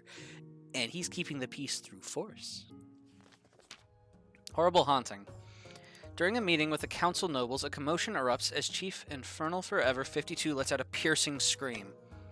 By the old gods, by the Starflare, it's here! It's here! He faints away, falling to the ground with a crash. By the ninth god, someone fetch water. A servant runs for water and holds it to Infernal Forever 52's mouth. I thought I'd be safe from it here, but unfortunately, when we built that observatory in my lands, some manner of specter was disturbed, and it's made me its target. I don't believe in ghosts. Very sensible, your serene highness. Thank you, Lord Patrician Adyot. I hear voices, your greatness, little pinpricks in the back of my mind. I just now saw a horrid gray shape hanging over me, its face a rotting mask. We're too old for campfire tales, Infernal Forever 52. I beg you, your greatness and gathered nobles, come to my aid. We must banish this wraith. I told you, your majesty, the blood oath shall not go unanswered. All right. So, how should the haunted observatory be dealt with? We can either send an inquisitor to exercise the site, research the land on which the observatory was built, or ignore the situation. All will be fine. And we've got to try to help him. I'm sorry. I'm here to maintain the peace. We have to try, my nobles. Sounds Scottish. He is a chief, but I could have gone a little more Scandinavian, I suppose. Alright, so we can either send an inquisitor to exercise the site or research the lands. It's a 20% faith check. Jeez, even with 4 faith, chiefs start with 0. Failed roll equals faith down. Oh yeah, here's the 20% chance though. Let's go. 20% chance, faith up, maybe. You gotta keep all these nobles in check. Memes. Alright. Let's go ahead and lock it in. Send an inquisitor to exercise the site. The High Inquisitor sends a team of her most pious agents to investigate. They report back swiftly. The spirit was stronger than any of us thought, Your Majesty. Obviously, the chiefs aren't devoted enough to the ninth god. Faith is now agnostic because the faith challenge failed. What did I say? The chiefs aren't happy to be told that the Inquisition's failure is their fault. Man, I just built the longship to lower their defiance. Doing all these things. Chiefs are just being defiant. Blood money. Chief Katori Blueberry. Excuse me? God. Nothing is wrong. Absolutely nothing is wrong with the North. Really? Because you're looking at me like you've swallowed a wasp. There's definitely not an old witch who lives at the border of my lands, and I definitely haven't been having money troubles. Most importantly, she didn't offer me a fortune in exchange for just a drop of my blood, an offer which I absolutely didn't accept. You keep looking at me like I've trod on your foot. Ever since I didn't accept the witch's bargain, I haven't found myself obeying her every command. I definitely still rule over my estate, not her. Furthermore, she didn't forbid me from telling you any of this, and I'm not using negative statements to bypass her magic. Glad that's cleared up. Let's celebrate all this good news with some more wine. Chief Katori Blueberry looks unaccountably miserable during your drinking session. What's his problem anyway? Come harvest time, Chief Katori Blueberry's farms yielded a lot more grain than they used to, and the peasants are happier. In fact, everything's going great. There are some complaints about the priest going missing, of course, and the churches keep burning down, but you can't have everything. We do a little trolling.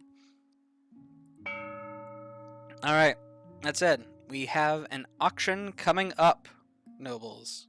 W Witch, honestly, yeah, they raised farming in the region, Like, sure, Katori Blueberry may not be in complete control of their lands, but the witch seems to be doing alright for us.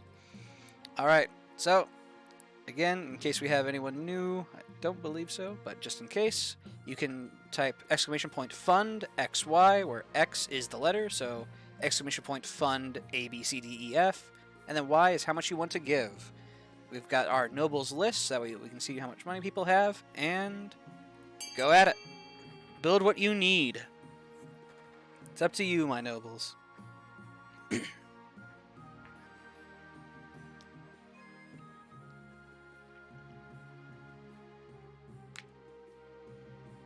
So remember, things such as stability and authority affect the kingdom stats, and then things such as faith, military affect your independent region.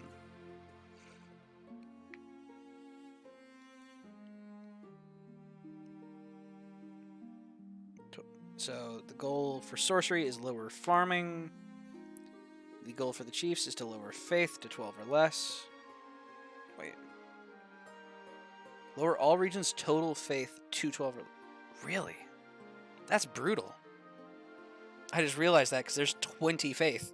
There's 25 faith. Oh man, patricians throwing out all kinds of money. They want F. They want to lower stability. I am trying to be a peacekeeper, my patricians. Alright. Infernal Forever funding the observatory to lower faith. in the patricians region. How genius.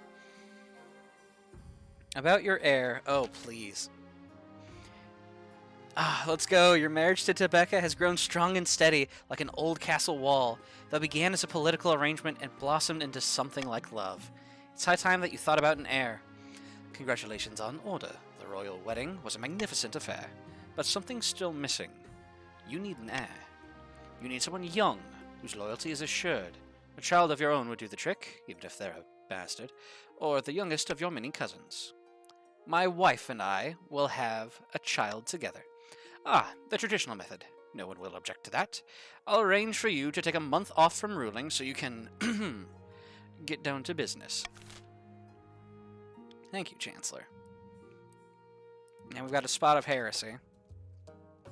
Also, Queen Morgan I worked so hard to get 10, 5, and 10 faith, and now we're down to 10, 0, and 9. Infernal Forever 52. Your Majesty, I'm stunned, outraged, and incensed. I've been summoned to trial by the Inquisition on some nonsense fabricated charge. They're saying a group of church missionaries went missing near my lands. The weather's cold around there. Anything could have happened to them. No one dares defend me on their own. They're too scared of the High Inquisitor. The trial is set, but the Council must intervene, Your Greatness. Though she remains silent, the Council is keenly aware of the High Inquisitor's steely gaze from across the chamber. So we can either search for a witness to defend Chief Infernal Forever 52, help the Inquisition gather evidence against Infernal Forever 52, or suggest he pray for a good outcome. And I leave this completely in your hands. Adyet saying down with the church. Jeez, Adyet. You're part of the patricians. Think of everything my mother worked to build. Spreading the faith. She was a living saint, I'll have you know.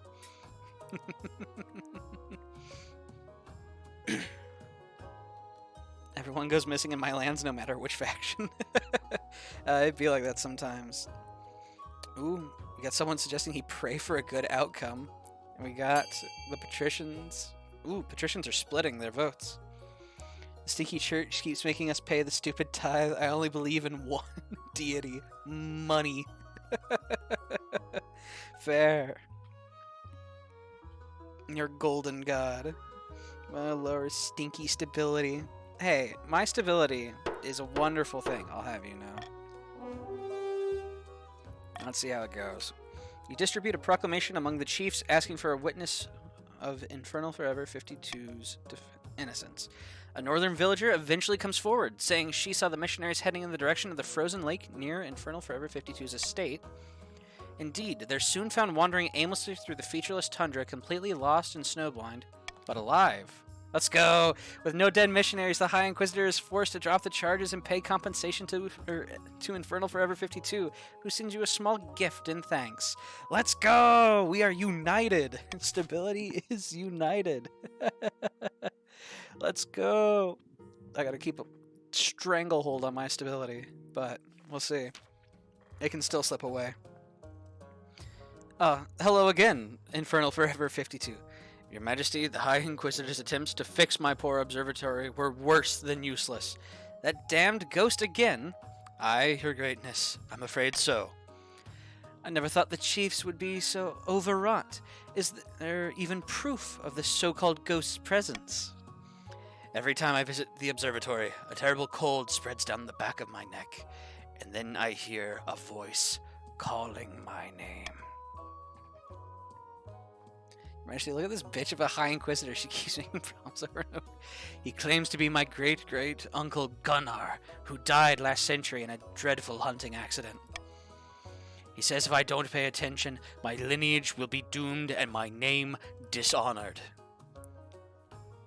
What do you know, this great-great-uncle Gunnar?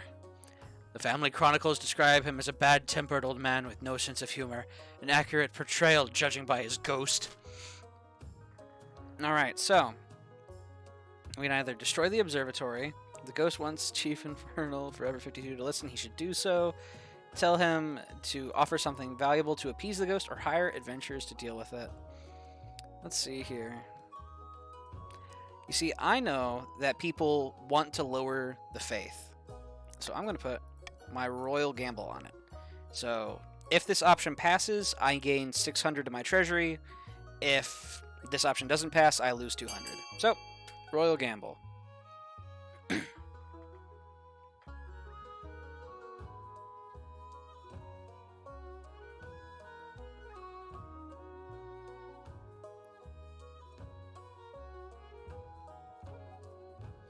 Surely it would be a bad message to the other churches if we tear down churches in chief lands, but fair enough. I may have misplayed. Not my finest decision. That one's actually a mistake on my part. Because now I'm really going to be hurting, because there's 200 for the gamble, and here's 1,000 for the adventures. Ouch! Gamble didn't pay out. Fair enough. The money-hungry guild immediately sends an adventurer from the coast who calls herself Yanesh the Bold. A hulking brute of a warrior, she carries a backpack almost as tall as she is, hanging with strange charms, artifacts, bottles of blessed water, and snacks. Infernal Forever 52 holes up in the safety of his longhouse, waiting anxiously while Yanesh pokes around in the observatory. Defiance is now cordial. Alright, that's that season. Man, Morgan II here seems to be having quite the money problems. What is with these dummy monies in this run? I see. Yeah, we got Mag from the north, who has since been put to death. We've got my wife Tebeka, and then yeah, Yanesh the Bold.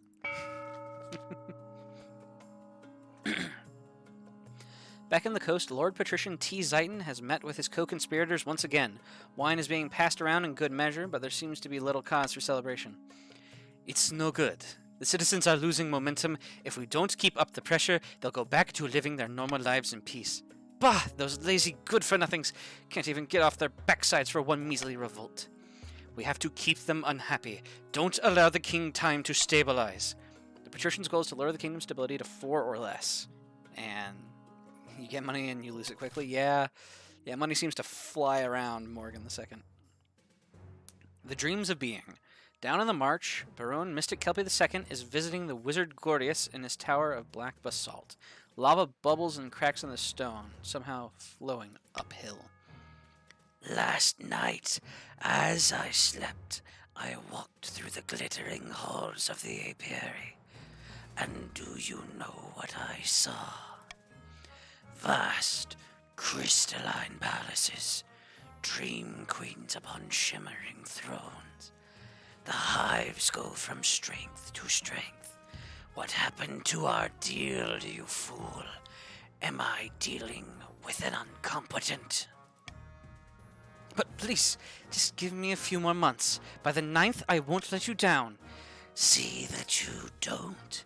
Those who waste my time quickly discover that the 7 hells are no torments like an irritated wizard. Baron's aim is to lower all regions' combined farming to 14 or less. And now we get to do trade stuff. Well, it's time for the money to flow again, baby, right? We crank it up. That's how it goes, yeah? I kid. Let's figure out a more measured tax policy. Actually, the Treasury is hurting, and authority and stability are doing pretty good, I can't deny. Let's see here. Also, the trade bonus. The patricians invent insurance, making 500 wealth, while fires rack the coast. The other nobles gain 200 wealth. Peasants, go get them. I don't know what you're talking about. Everything's so wonderfully stable, T. Zayton. The peasants couldn't be happier because I'm such a benevolent peacekeeper.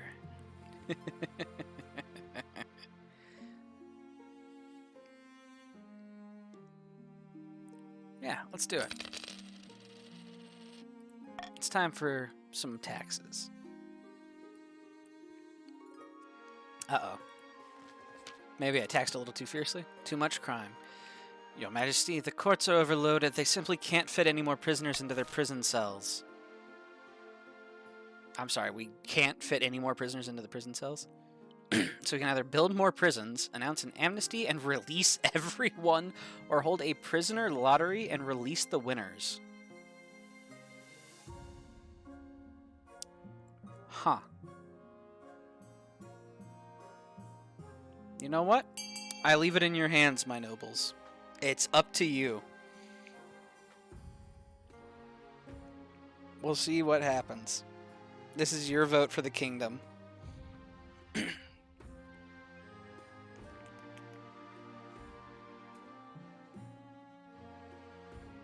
Surely nothing bad could come of this? Oh, I'm sure. If I get murdered in my sleep, I'm going to be annoyed, though. Nothing bad could ever possibly happen. Yeah. Surely nothing bad could happen. Alright. Let's see here.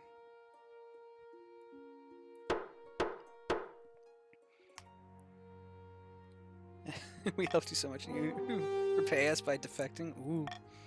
Harsh words. Also, challenge failed. Ooh, the lottery takes place as planned, but the nobles grow nervous about an influx of former criminals into the general population. Holy! I concede. I should have vetoed the lottery. But I didn't think it would hit me that hard. Holy shit. To my authority and my stability. Complaints rise along with grumblings about the king's haphazard approach. Still, at least there's less pressure on the prisons. Ouch!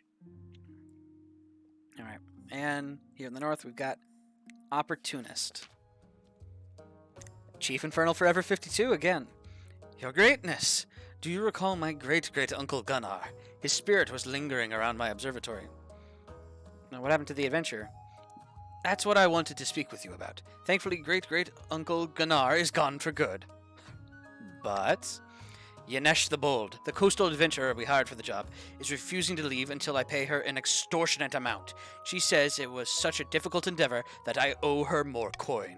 I contacted the Adventurers Guild, but they're doing nothing. They say it's all in her contract.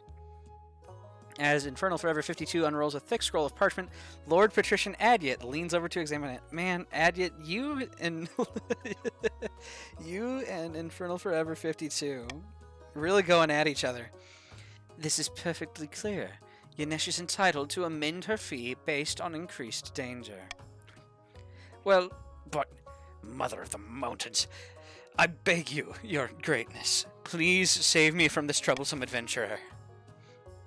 So we can either send Northern Military to remove... I'm sorry, you're coin flipping if you can if you can deal with an adventure?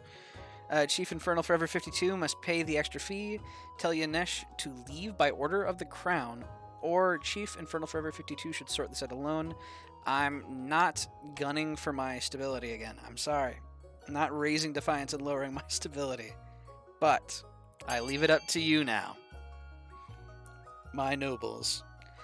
Are we sending the Northern Military, have him pay the extra fee, or should I give the order to have her removed? Look, all I'm saying is the Dami Mommy deserves fair recompense as is stated in the contract. Something like that.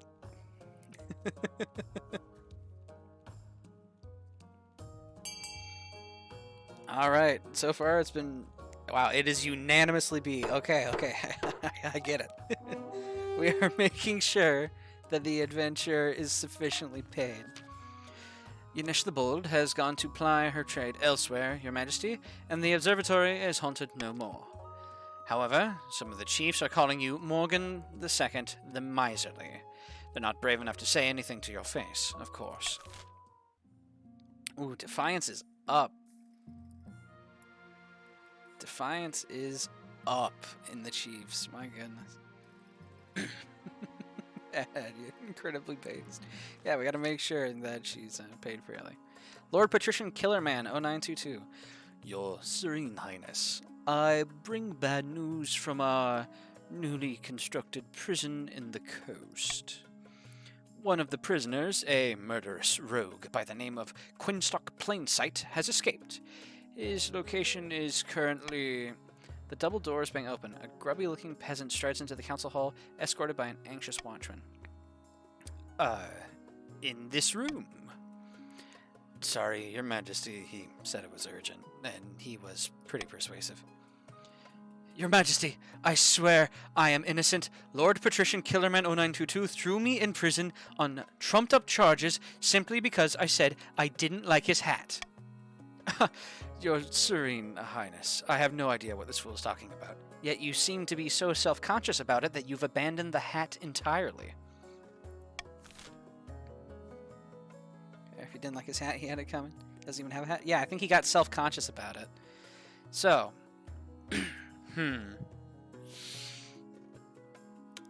yikes. So now throw this foolish peasant back into prison, free Quinstock, and imprison Lord Patrician Killerman 0922 instead. Ask the Spy Master to investigate further, or allow them both to go free. Alright, have at it, nobles. Vote for what you will. He's just a silly peasant. Yeah, he's just a silly little guy.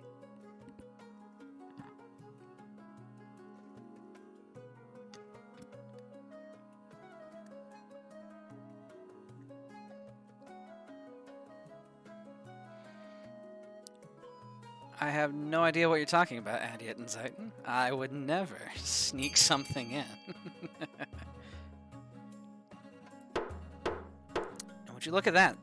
The voting's tied at 1. So now the king will have to make a decision. What a shame.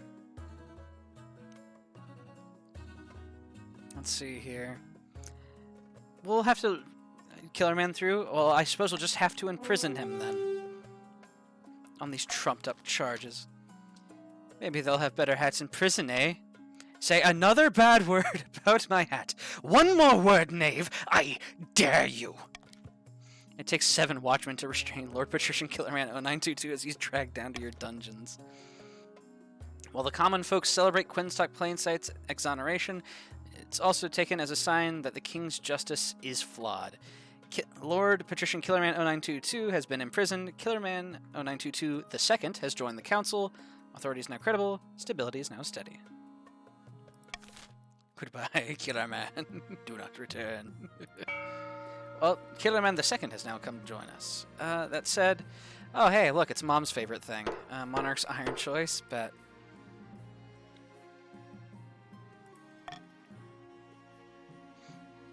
Alright, let's see here. Ooh, I don't like any of these events. Consider yourself officially disowned by the Patricians. Brutal. You're not welcome by the barons. Jeez. These nobles are vicious today. Putting on a show. Lord Patrician Adiet, Your August Majesty, I have the most wonderful solution to all that excess gold cluttering your treasury. Is it going to be a naval battle like Mom bought into? We should put on a mock sea battle in the coastal arena. For too long we put up with gladiators fighting on dry land. Boring. That sounds expensive. That's the point. It would be the event of the century. My mom literally did this like 16 years ago. We waterproof the arena and fill it with seawater. Then we crew a few custom-built ships with our most expendable gladiators and have them duke it out before a screaming crowd. Whoo!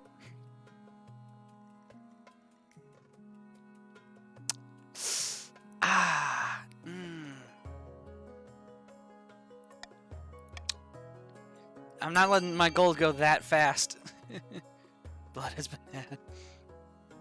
Northern North. Alright, as a cheaper alternative, hold the event at sea or forbid the arena from experimenting with naval combat. It's funny because they did this with Mom, too. Morgan the First. And she actually held it out, like, she did it in the arena. Because she had, what was it, 7,000 gold just laying around. Morgan the First knew how to manage her money. Morgan II, it comes and goes very quickly. She was a true ruler. Yeah, she ruled on authority and faith. That's how we had a 10-5-10 the faith bar down there. She was a cruel tyrant who became a living saint. I suppose it's a little impractical to waterproof the entire arena. I'll make the arrangements to hold the mock battle at sea. A few weeks later, the show is held just offshore, with audience members jammed into a few overcrowded cargo ships. It starts off well enough with the gladiator ships circling each other and firing specially made mini cannons. Unfortunately, in a particularly exciting moment, a gladiator captain swinging on a rope, cutlass between her teeth. Oh, wait. In a particularly exciting moment, a gladiator captain swinging on a rope, cutlass between her teeth. The crowd rushes forward to get a better look and tips their boat over. Dozens of people drown, including many of the best artisans in the coast, and Lord Patrician Adiot sinks to his doom, weighed down by his gold and silver jewelry. Morgan the First knew how to tax the poor. Yeah, Morgan the First didn't give a crap about the peasantry. Ooh, Lord Patrician Adiot sinks down to the bottom of the ocean, drowned by the weight of their gems. But Adiot II now joins the council. Mercantile complaint. I die adorned by my god, the wealth of my family. I die a happy man. Damn, that's hardcore. Your Majesty, the richest merchants in the March have bribed the barons to give them an exclusive charter. They now control all trade of copper and furs, the March's most valuable goods. It's a monopoly, Your Majesty. They're scamming the public by fixing prices, pushing smaller traders like myself out of business. Something must be done. Monopoly? Sounds just like good business. Nah. Ah, jeez. Alright. So, let's see here. I know what the patricians are gunning for. And I'm going to Monarch's Iron Choice on the one that seems like it's the most beneficial to you nobles. Because you'd want the bonus wealth, potentially.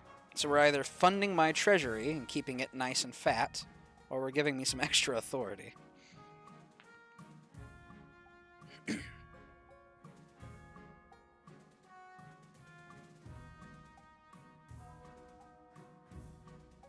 Oh boy.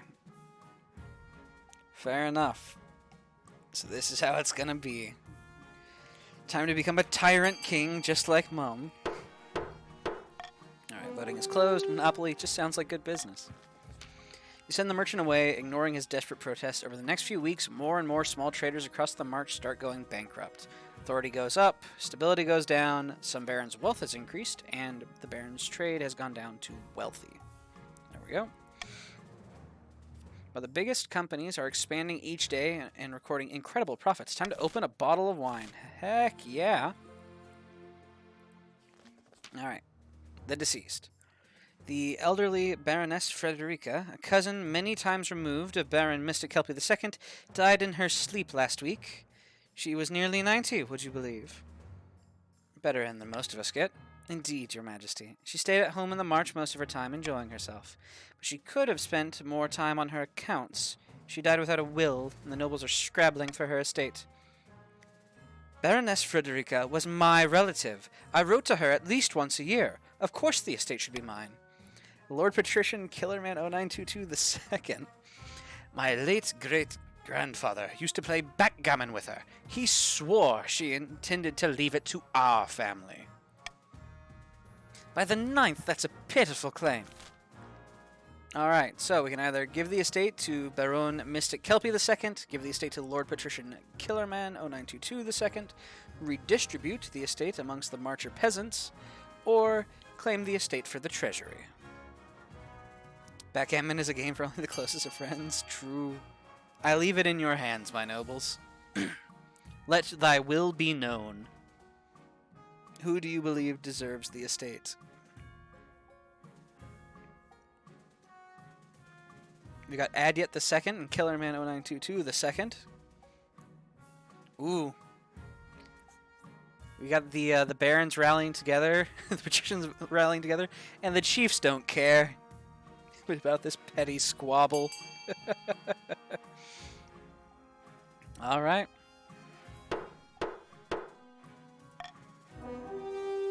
Ooh. Vote came in a little late there, Infernal Forever. Baron Mystic Kelpie II shakes their head, muttering with their friends about favoritism in the council. But Lord Patrician Killerman 0922 II and the other patricians are delighted. They even send you and the treasurer a gift basket as a token of their appreciation. Lord Patrician Killerman 0922's wealth has increased. Holy crap. Treasury's gone up, and Defiance goes down to Insolent. Okay. I'm barely maintaining this. I just noticed the Defiance versus my Stability. Jeez. Alright. End of turn. No one has managed to advance their scheme, but admittedly, I don't have an heir yet either. So we're at a bit of a standstill. Until now. Maybe. Your quest for an heir is finally complete. Let's go! You stand before the council, holding a small child in your arms. Should I die, I ask that my crown be passed down to... Council hall is filled with nervous silence. There was only one event, I think? Nah. Getting an heir is not the win. I now have to prove myself, so I have to pass a stability check plus something else. But I'm about to get stability. My daughter... The assembled nobles break out into polite applause. By designating an heir, you've cemented the stability of your kingdom. Your esteemed highness, may I be the first to congratulate you on the birth of your daughter. What is her name? Morgan III. Excellent, your serene highness. I'm sure little Morgan III will grow up to be a chip off the old block. Congratulations on finding an heir. Now you just need to fulfill your ambition and win the game. Expect a visit from the Spy Master soon.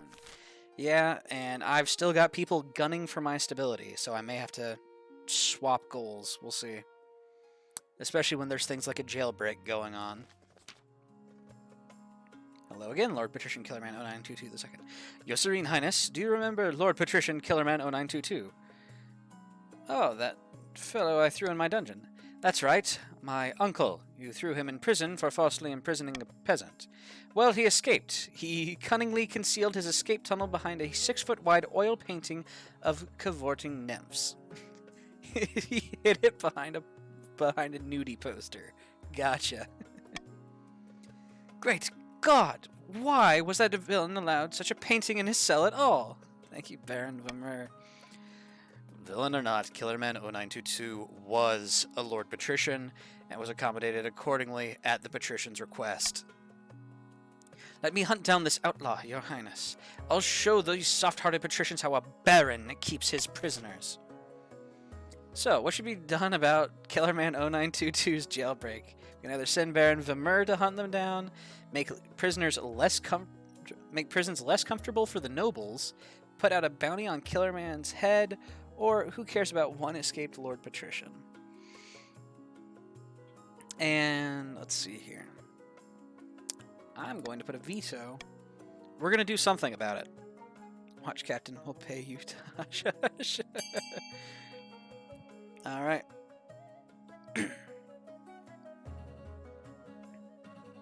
Here we go. 20 seconds. Let thy will be known. Ooh, A and C so far. Leaning towards C at the moment. I wanted to see another Dami Mommy. You want to just hire more and more adventurers, that way you can keep seeing pretty muscular women. Voting is closed. What should be done? We're going to put out a bounty on Killerman 0922's head. How much of a bounty do you want to put on Lord Patrician Killerman 0922, Your Majesty? Remember, you only have to pay it out if someone brings you his head.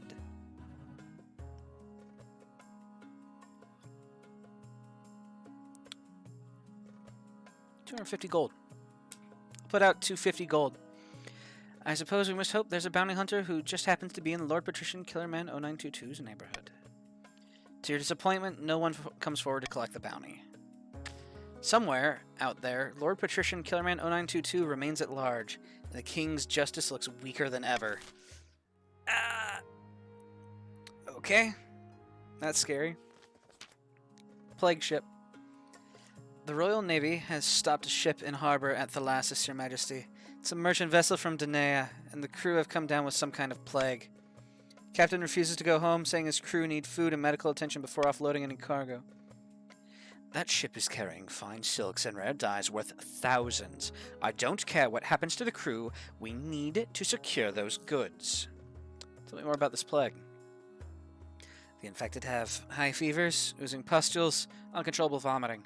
Sounds like Creeping Scourge, which bumped off half the kingdom a few centuries ago. Let's call a vote. Much too cheap a king. Queen Morgan would have never ruled with such weak convictions.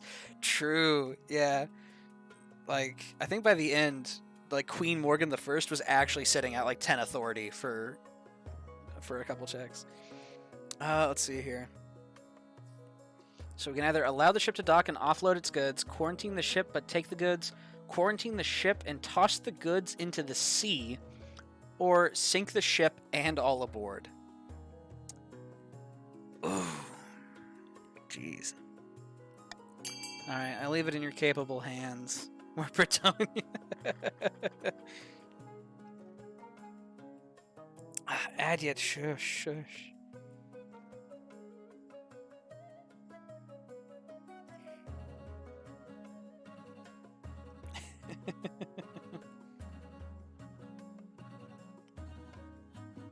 Alright, let's see here. Thank you, Barons, for having my back in my time of need. Looks like we're going to quarantine the ship, but take the goods. Because reverse voting was on, baby. Jeez. The dyes and silks are carried into port, much to Lord Patrician Adyet II's satisfaction. The crew are left to wait on their ship. Unfortunately, the silks must have been infested with fleas that carried the infection. A week later, your marshal brings dire news. Your Majesty, the Creeping Scourge has been seen in many towns along the coast. We must shut down the roads and quarantine the worst affected areas. Woo! Morgan II, we're barely holding on here. Morgan I wouldn't have had this kind of problem. The Navy finally board the quarantine ship. Months later, they find nothing but corpses. Well, yeah, did we give them food? Did they die of the plague, or did we just let them starve out, you know? Was it the Lord of the Flies in there? Alright, that said, this end of turn, we are at an auction. I don't believe I need to re-explain it. So, I will simply say, have at it. 60 seconds on the clock.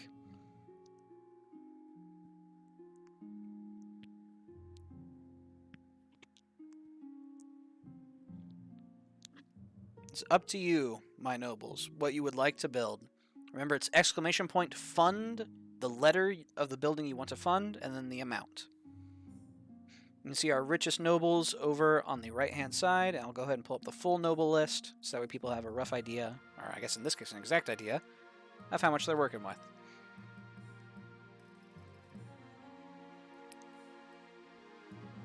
$20 seconds left.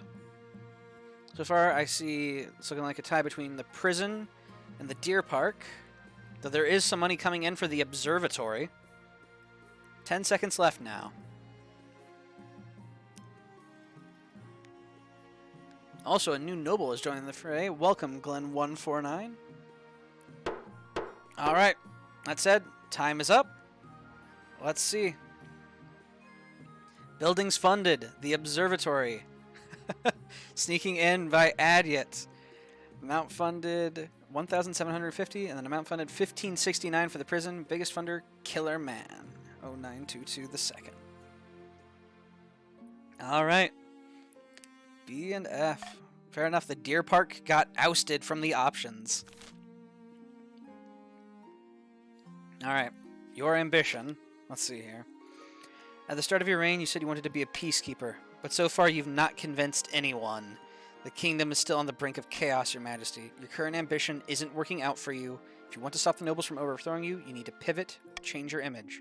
The other advisors have some ideas. We should crush these disloyal nobles, smash their armies, and force them to submit.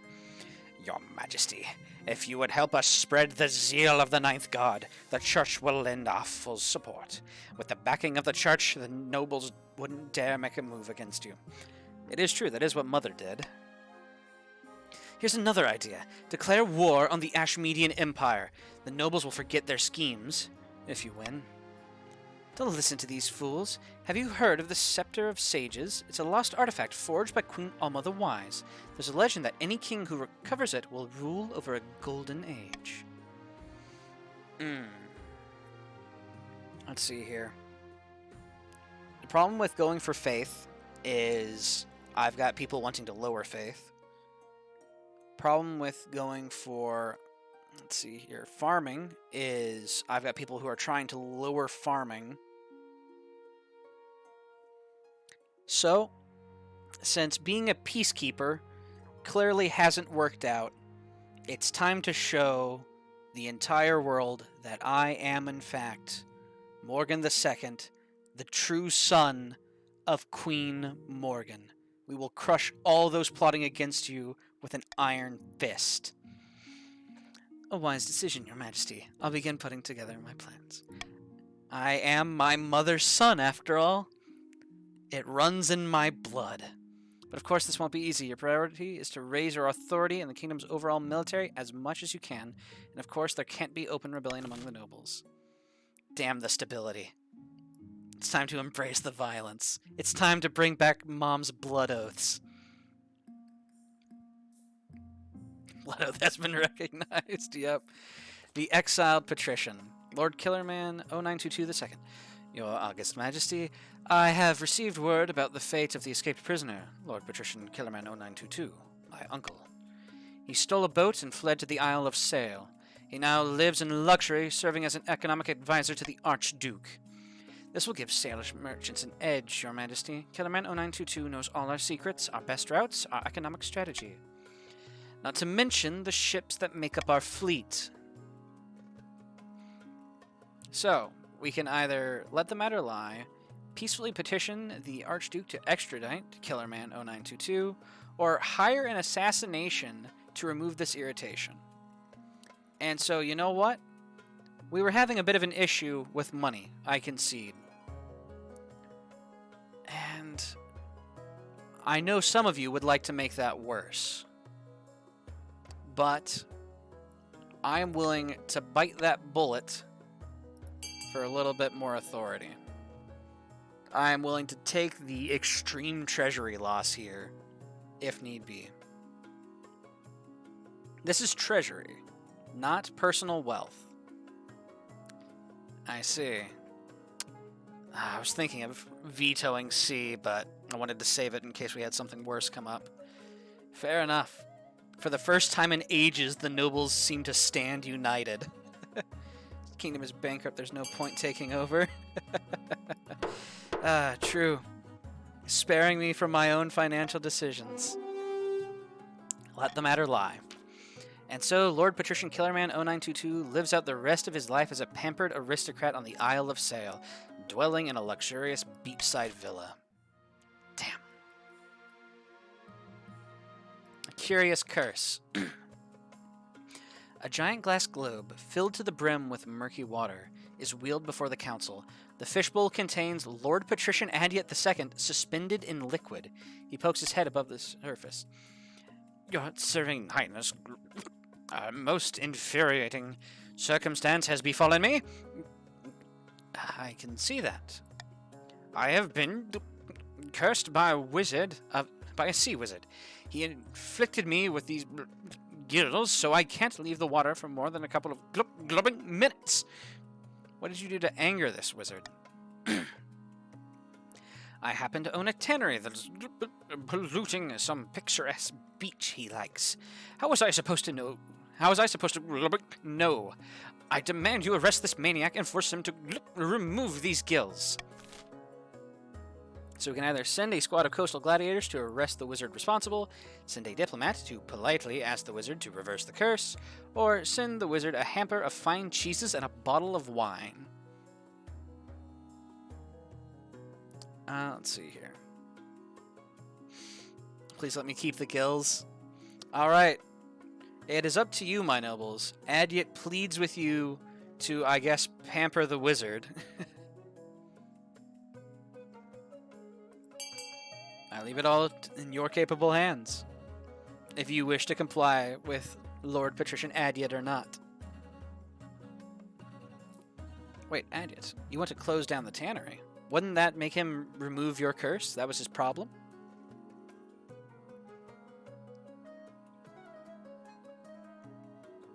Shit. Fuck. You swung the vote this way.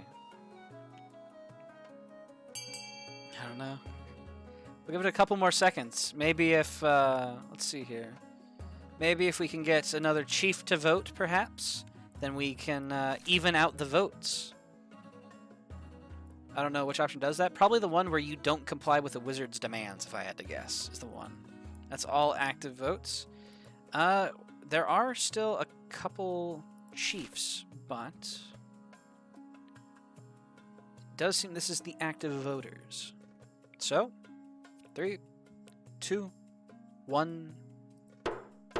Voting has closed. All right. After your soldiers close down the tannery and destroy its vats, the nearby beach returns to its former beauty, and Lord Patrician Adyet II recovers from his curse. Yeah, I might have scuffed it. Yep. Lord Patrician Adyet II's wealth can't go lower. Well, hold up. What? Sure, a few hundred jobs are lost, but it's a small price to pay. Lord Patrician Adyet II appears in the council hall a few days later, back to his old self, though he has a case of the hiccups that persists for several months. Doesn't say asking to remove the curse on sea. Well, that is true. It doesn't say that it's asking to remove the curse on sea, but he was cursed because he built a tannery that the wizard didn't like. So if we closed the tannery, the wizard would be, you know, he'd no longer be aggrieved. Alright. Let's see here. Jeez. An all or nothing to help the chiefs. Should have gone to war with them. Let's see here. Tax those rich bastards in the north? You see, Adyet, I can't tax those rich bastards in the north. Because if I do, their defiance goes up to 6, which means that they would beat my authority and my stability. No, you can't. I can, but then they can try rebelling.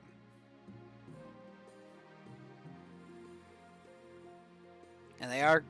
Let's see here. Who's currently our military might? Would Queen Morgan be afraid of some measly rebellion?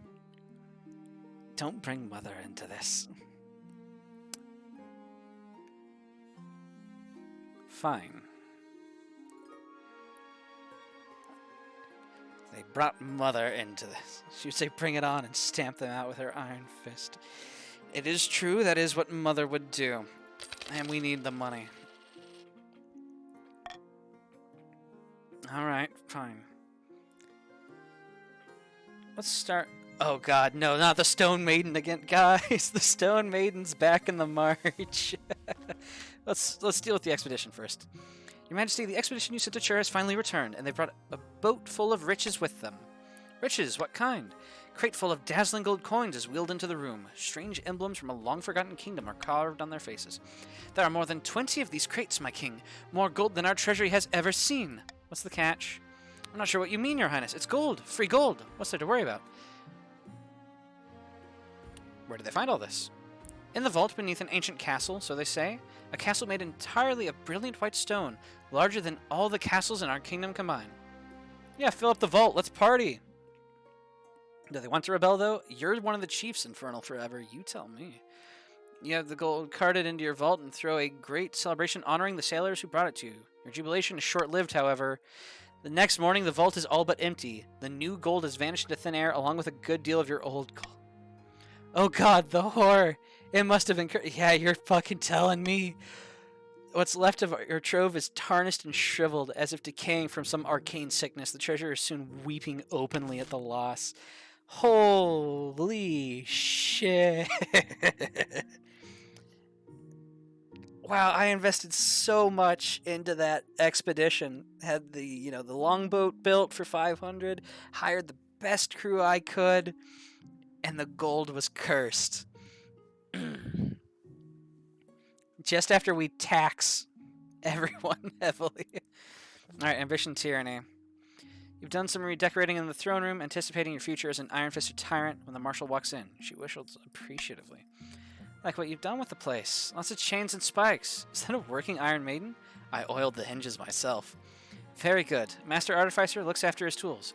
But that's nothing. You pull a lever in your throne, and a trapdoor opens to the marshal's left. Beneath it is a pit full of writhing snakes. All deadly, of course. Ha! Classic. Let them try to vote against you now. She composes herself. I've been surveying the troops across the kingdom. listen to the Marshal's report. Military check. The troops are looking good, Your Majesty. The Marcher soldiers are eager for blood. Holy shit. Ayo. Now the key is to make sure that the armies are loyal to us. 40% chance? Not to their region. Easier said than done, of course. I need to speak to the ordinary soldiers, grease some palms, smoke some cigars, reminisce over old war stories. They don't respect the council any more than I do. But at the end of the day, Your Majesty, it'll come down to how much they respect you. That evening, she rides out to meet with the kingdom's soldiers and get the lay of the land. All right, chat. This might be GG. Wait for her return. When she returns, the marshal looks frustrated. She unstoppers a whiskey flask and takes a long, fierce swig. Authority challenge failed. Damn it. We are not quite a tyrant yet. Damn it. Those soldiers have no interest in turning against the council. What a waste of time. You need to get their respect somehow. I don't care how. To improve your chances at victory, focus on increasing the kingdom's authority as much as possible. In the next 2 seasons, the challenge will decrease in difficulty with each failed attempt. So at a 40% chance this time, it'll be better next time. And, oh, Baron Mystic Kelpie II. As if on cue. I said that to get your attention in chat, but you also show up here. Behold, my liege. Baron Mystic Kelpie II pulls aside a tarpaulin to reveal a granite statue of Baron Vimur. The statue is impeccably detailed, its expression a frozen grimace. Vimur, no! You lived through the first campaign. You lived through the reign of Morgan the First. A sad sight, is it not? A gift? For me? No, Your Majesty, this is no statue. It seems the Stone Maiden is abroad in the march. Well, I know she's abroad. She's called the Stone Maiden. This is no laughing matter. She's a walking statue with burning yellow eyes. All who meet her gaze are turned to stone. She sleeps for years at a time before waking and terrorizing the kingdom. She must have ambushed Baron Vimur on his latest hunting trip. Please, my liege, we must do something. Baron Vimur has died. Vimur II joins the council. Alright, so we could... Memes. We can't hire a wizard, which would have been Gordius. Because, fun fact, we had this happen previously. We hired a wizard. That wizard was Gordius, and he demanded a tooth from Queen Morgan I, who refused to give it because it would show signs of weakness, that she would submit to having a royal tooth pulled. And then the Stone Maiden decimated the farming in the march, and it still hasn't recovered. It's 2. So we can either smash the thing into rubble, tell everyone in the march to hide, or consult the fairy tales for a solution. I'm vetoing telling everyone to hide, because I am not going to chance my authority. It's a different wizard every time. Ooh, so this might be the sea wizard that cursed you, for example. Either way, I find it interesting that Gordius is the one who is now in the sorcery scheme. I find that fascinating. Because I spited Gordius previously. Well, Queen Morgan I spited Gordius, and now he's being used to plot against her. Alright, so far it's a pretty even split. Looks like it's starting to lean towards B. Okay. Couple more votes coming in. Alright. Voting has closed. 4 nobles voted for, sending an army to smash that thing to rubble. Marcher troops find the Stone Maiden waiting for them in a foggy swamp, her eyes blazing through the swirling mist. She beckons. They raise their weapons and charge. Her deadly gaze sweeps across them, turning thousands of soldiers to stone in a second. Whoo! March! Holy shit. You should have seen this coming. You can't fight the Stone Maiden with an army. Defiance is now furious. Yeah, I know you're furious. The fuck are you gonna do about it? You can't rebel. You got 3 military. Yeah, Chiefs got a good shot at winning the rebellion. Yeah, because they're now the most powerful military. And stability has now crumbled as well. So that advances the patrician scheme. At long last, she retreats deep to her lair underground and falls asleep once more. On the bright side, the barons now have plenty of oddly realistic statues to sell.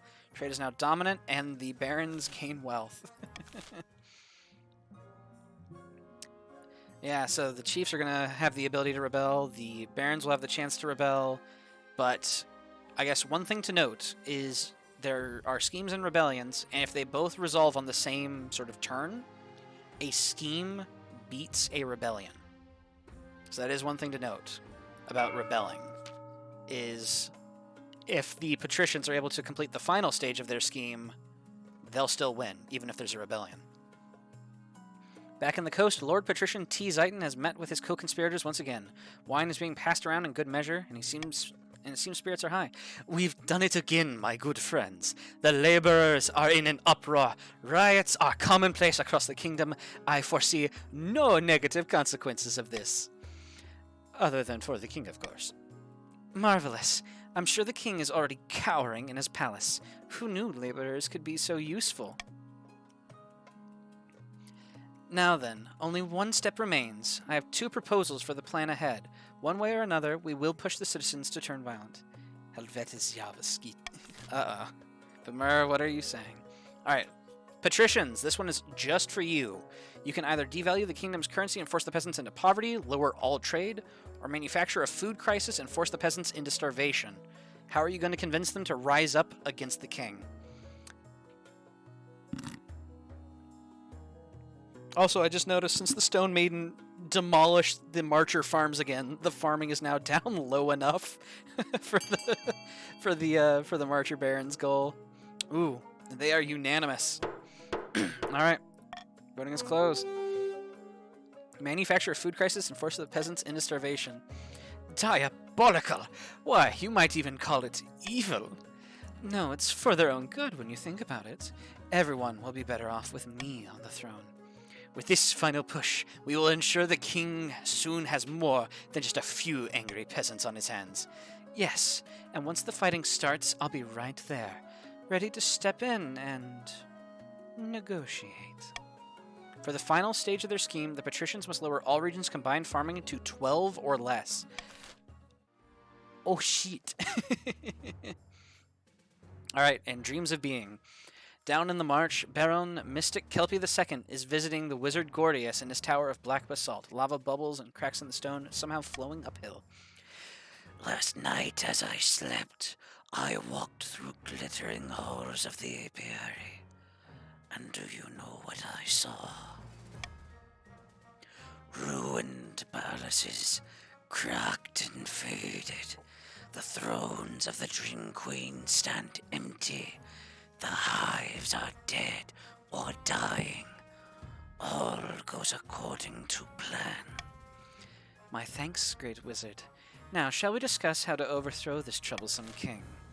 Alright, so, how are you going to do it? Barons, this is just for you. You can curse him with a fate worse than death. Goal is to raise trade, or send him far away so he can never return. Raise stability.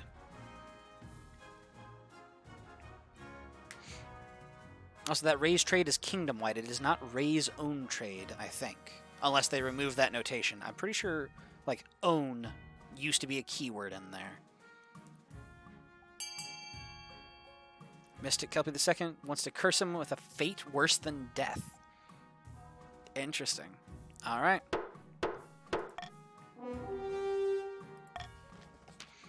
Worse than death. Well, it can be done, but I will require an additional fee. Enough gold to sink a galleon, perhaps. That is a good start. Great God, I thought we'd already sealed the deal. No, something you will learn. Dealing with wizards is a tricky business. Now get me that gold. For the final stage of their scheme, the barons must raise their trade to at least 10. Okay, so they did just remove the own keyword. Alright, so the barons win if they can get their trade to 10, and the patricians win if farming falls too low. Let's see here.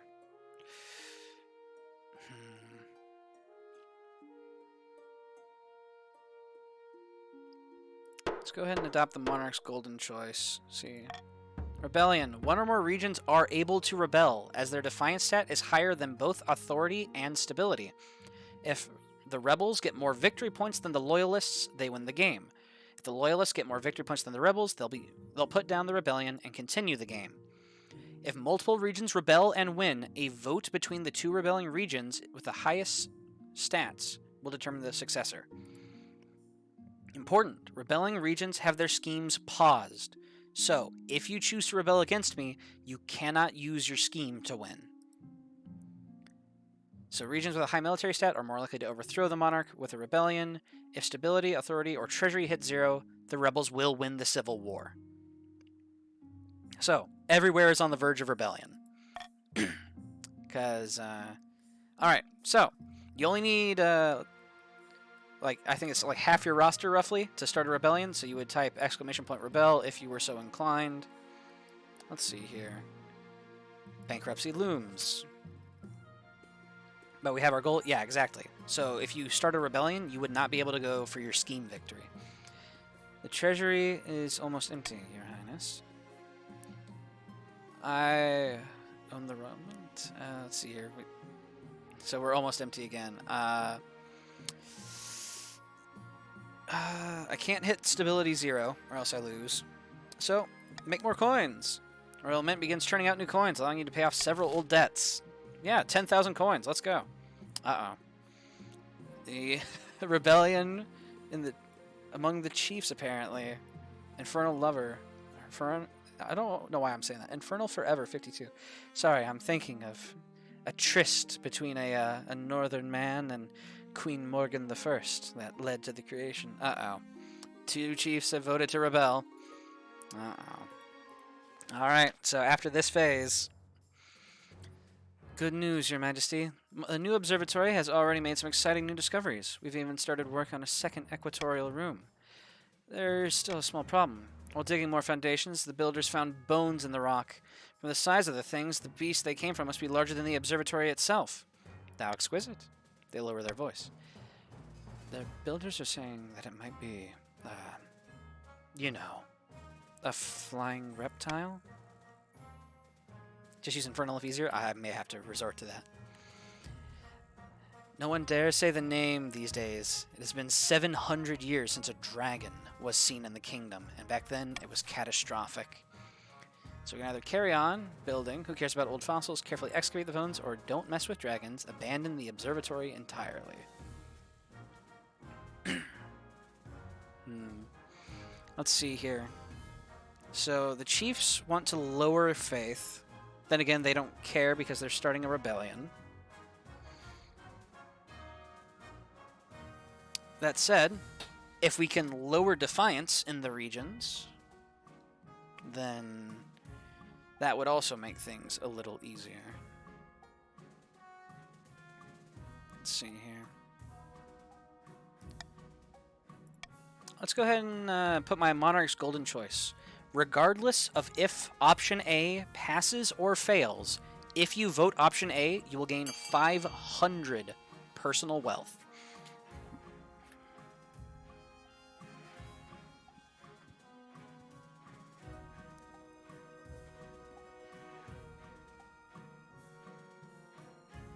If it fails, you gain nothing? No? Don't believe that's how it worked. I'm pretty sure you got the gold regardless. We'll see. So T. Zayton is at 381. We'll see if he jumps up to 881. So I may simply have that wrong. Let's see here. They may have also changed it over the course of, several patches. So, let's see here. Carefully excavate the bones. Noble list. Okay, fair enough. So the gold only goes if the option passes. I'm a sellout. Fair. I swear on my name and life. Fair enough. I must have simply been mistaken about that.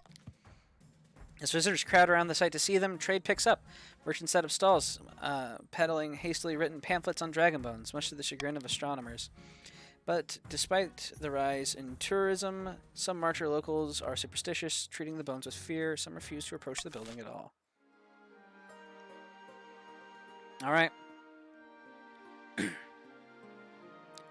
Well, that's trade 10 in the Barrens now.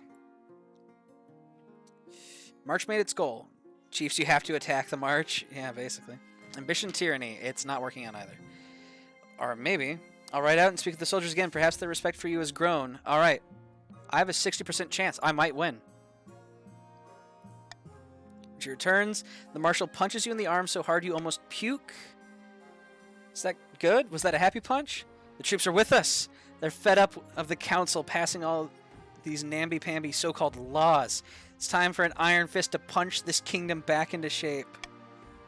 Over the next few weeks, soldiers across the kingdom mutiny against their commanding officers and swear fealty directly to the king. The nobles beg for a council session to discuss the crisis, but you put them off, blaming the renovation of the council hall. Of course, there's one person you can't avoid. Your wife. Hey, honey. This is a fine to-do, eh? Never thought you'd take control of the armies of my own homeland. I won't harm anyone, unless they stand against me. Well, I trust you to do what is right. At long last, you're sure the armies of the kingdom are in the palm of your hand. You allow the next council session to go ahead. The final council session. Marshal stands at your right hand, flanked by a garrison of the City Watch. Your honor guard flanks you on the other side, ready for anything. The nobles file in, one by one. Is that an Iron Maiden? Most of them are looking nervous, but Baron Vermeer II just looks angry. Your recent conduct has been outrageous, Your Majesty, unforgivable. Delaying the council session, secret meetings with our soldiers, violating the feudal contract. My top officers have been killed in this little mutiny of yours. Let's call a vote right now. I'm ready to deprive you of that crown. No, scratch that. I'm ready to deprive you of your head.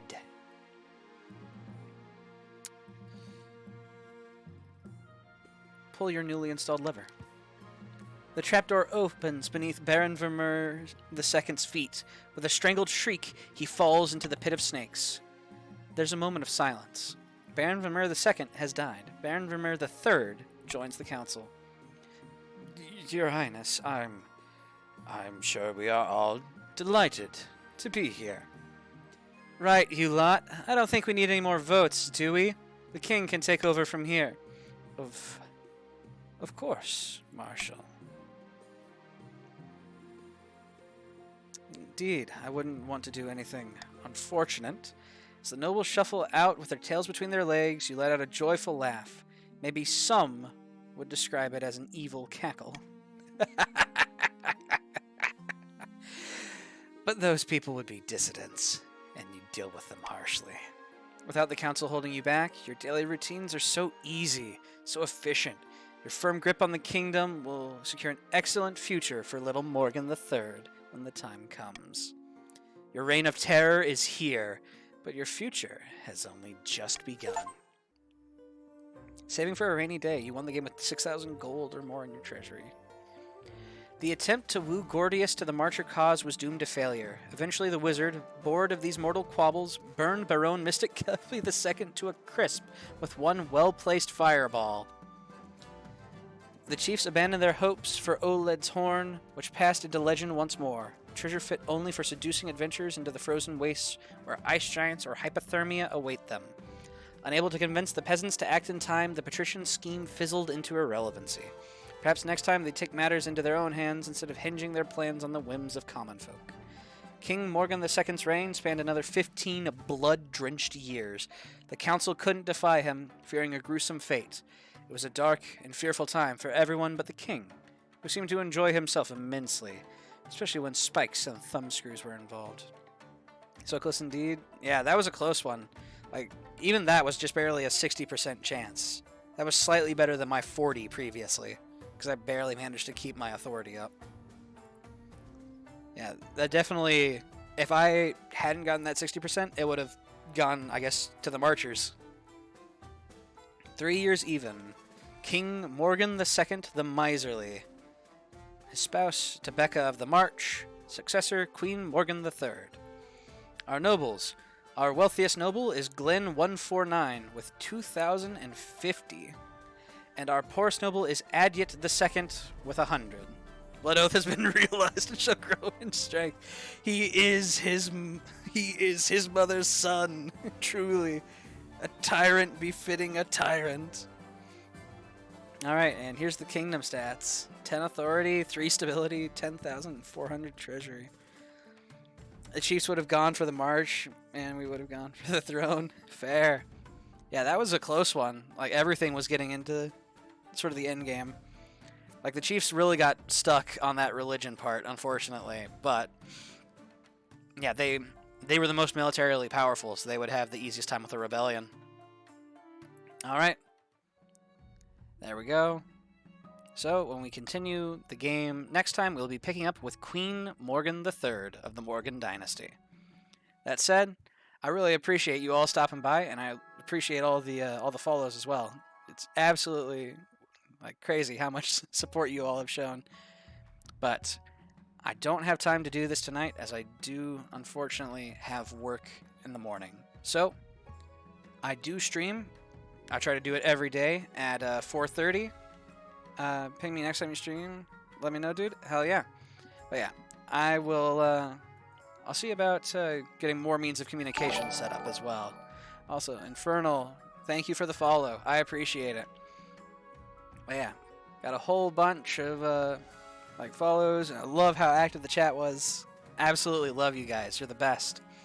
And yeah, I stream at 4:30. I try to do it every day, and so we'll see about. Well, I guess we'll see how the reign of Queen Morgan III goes after King Morgan II followed in his mother's tyrannical footsteps. But yeah, I appreciate you all for stopping by, and I'll see about organizing a raid on somebody. So, thank you all for tuning in. Have a good one.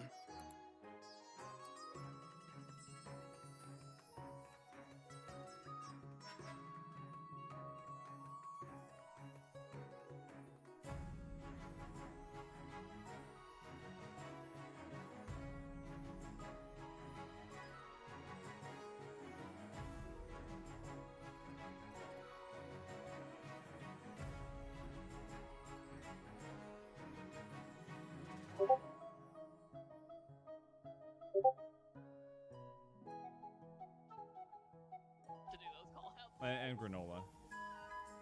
Oh, Vegeta's getting some good hits in, but it's Vegeta. I wonder how this is gonna end.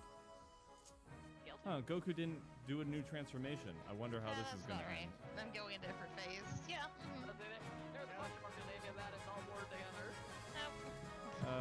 Rose, thank you for the raid. Hope you had a good stream.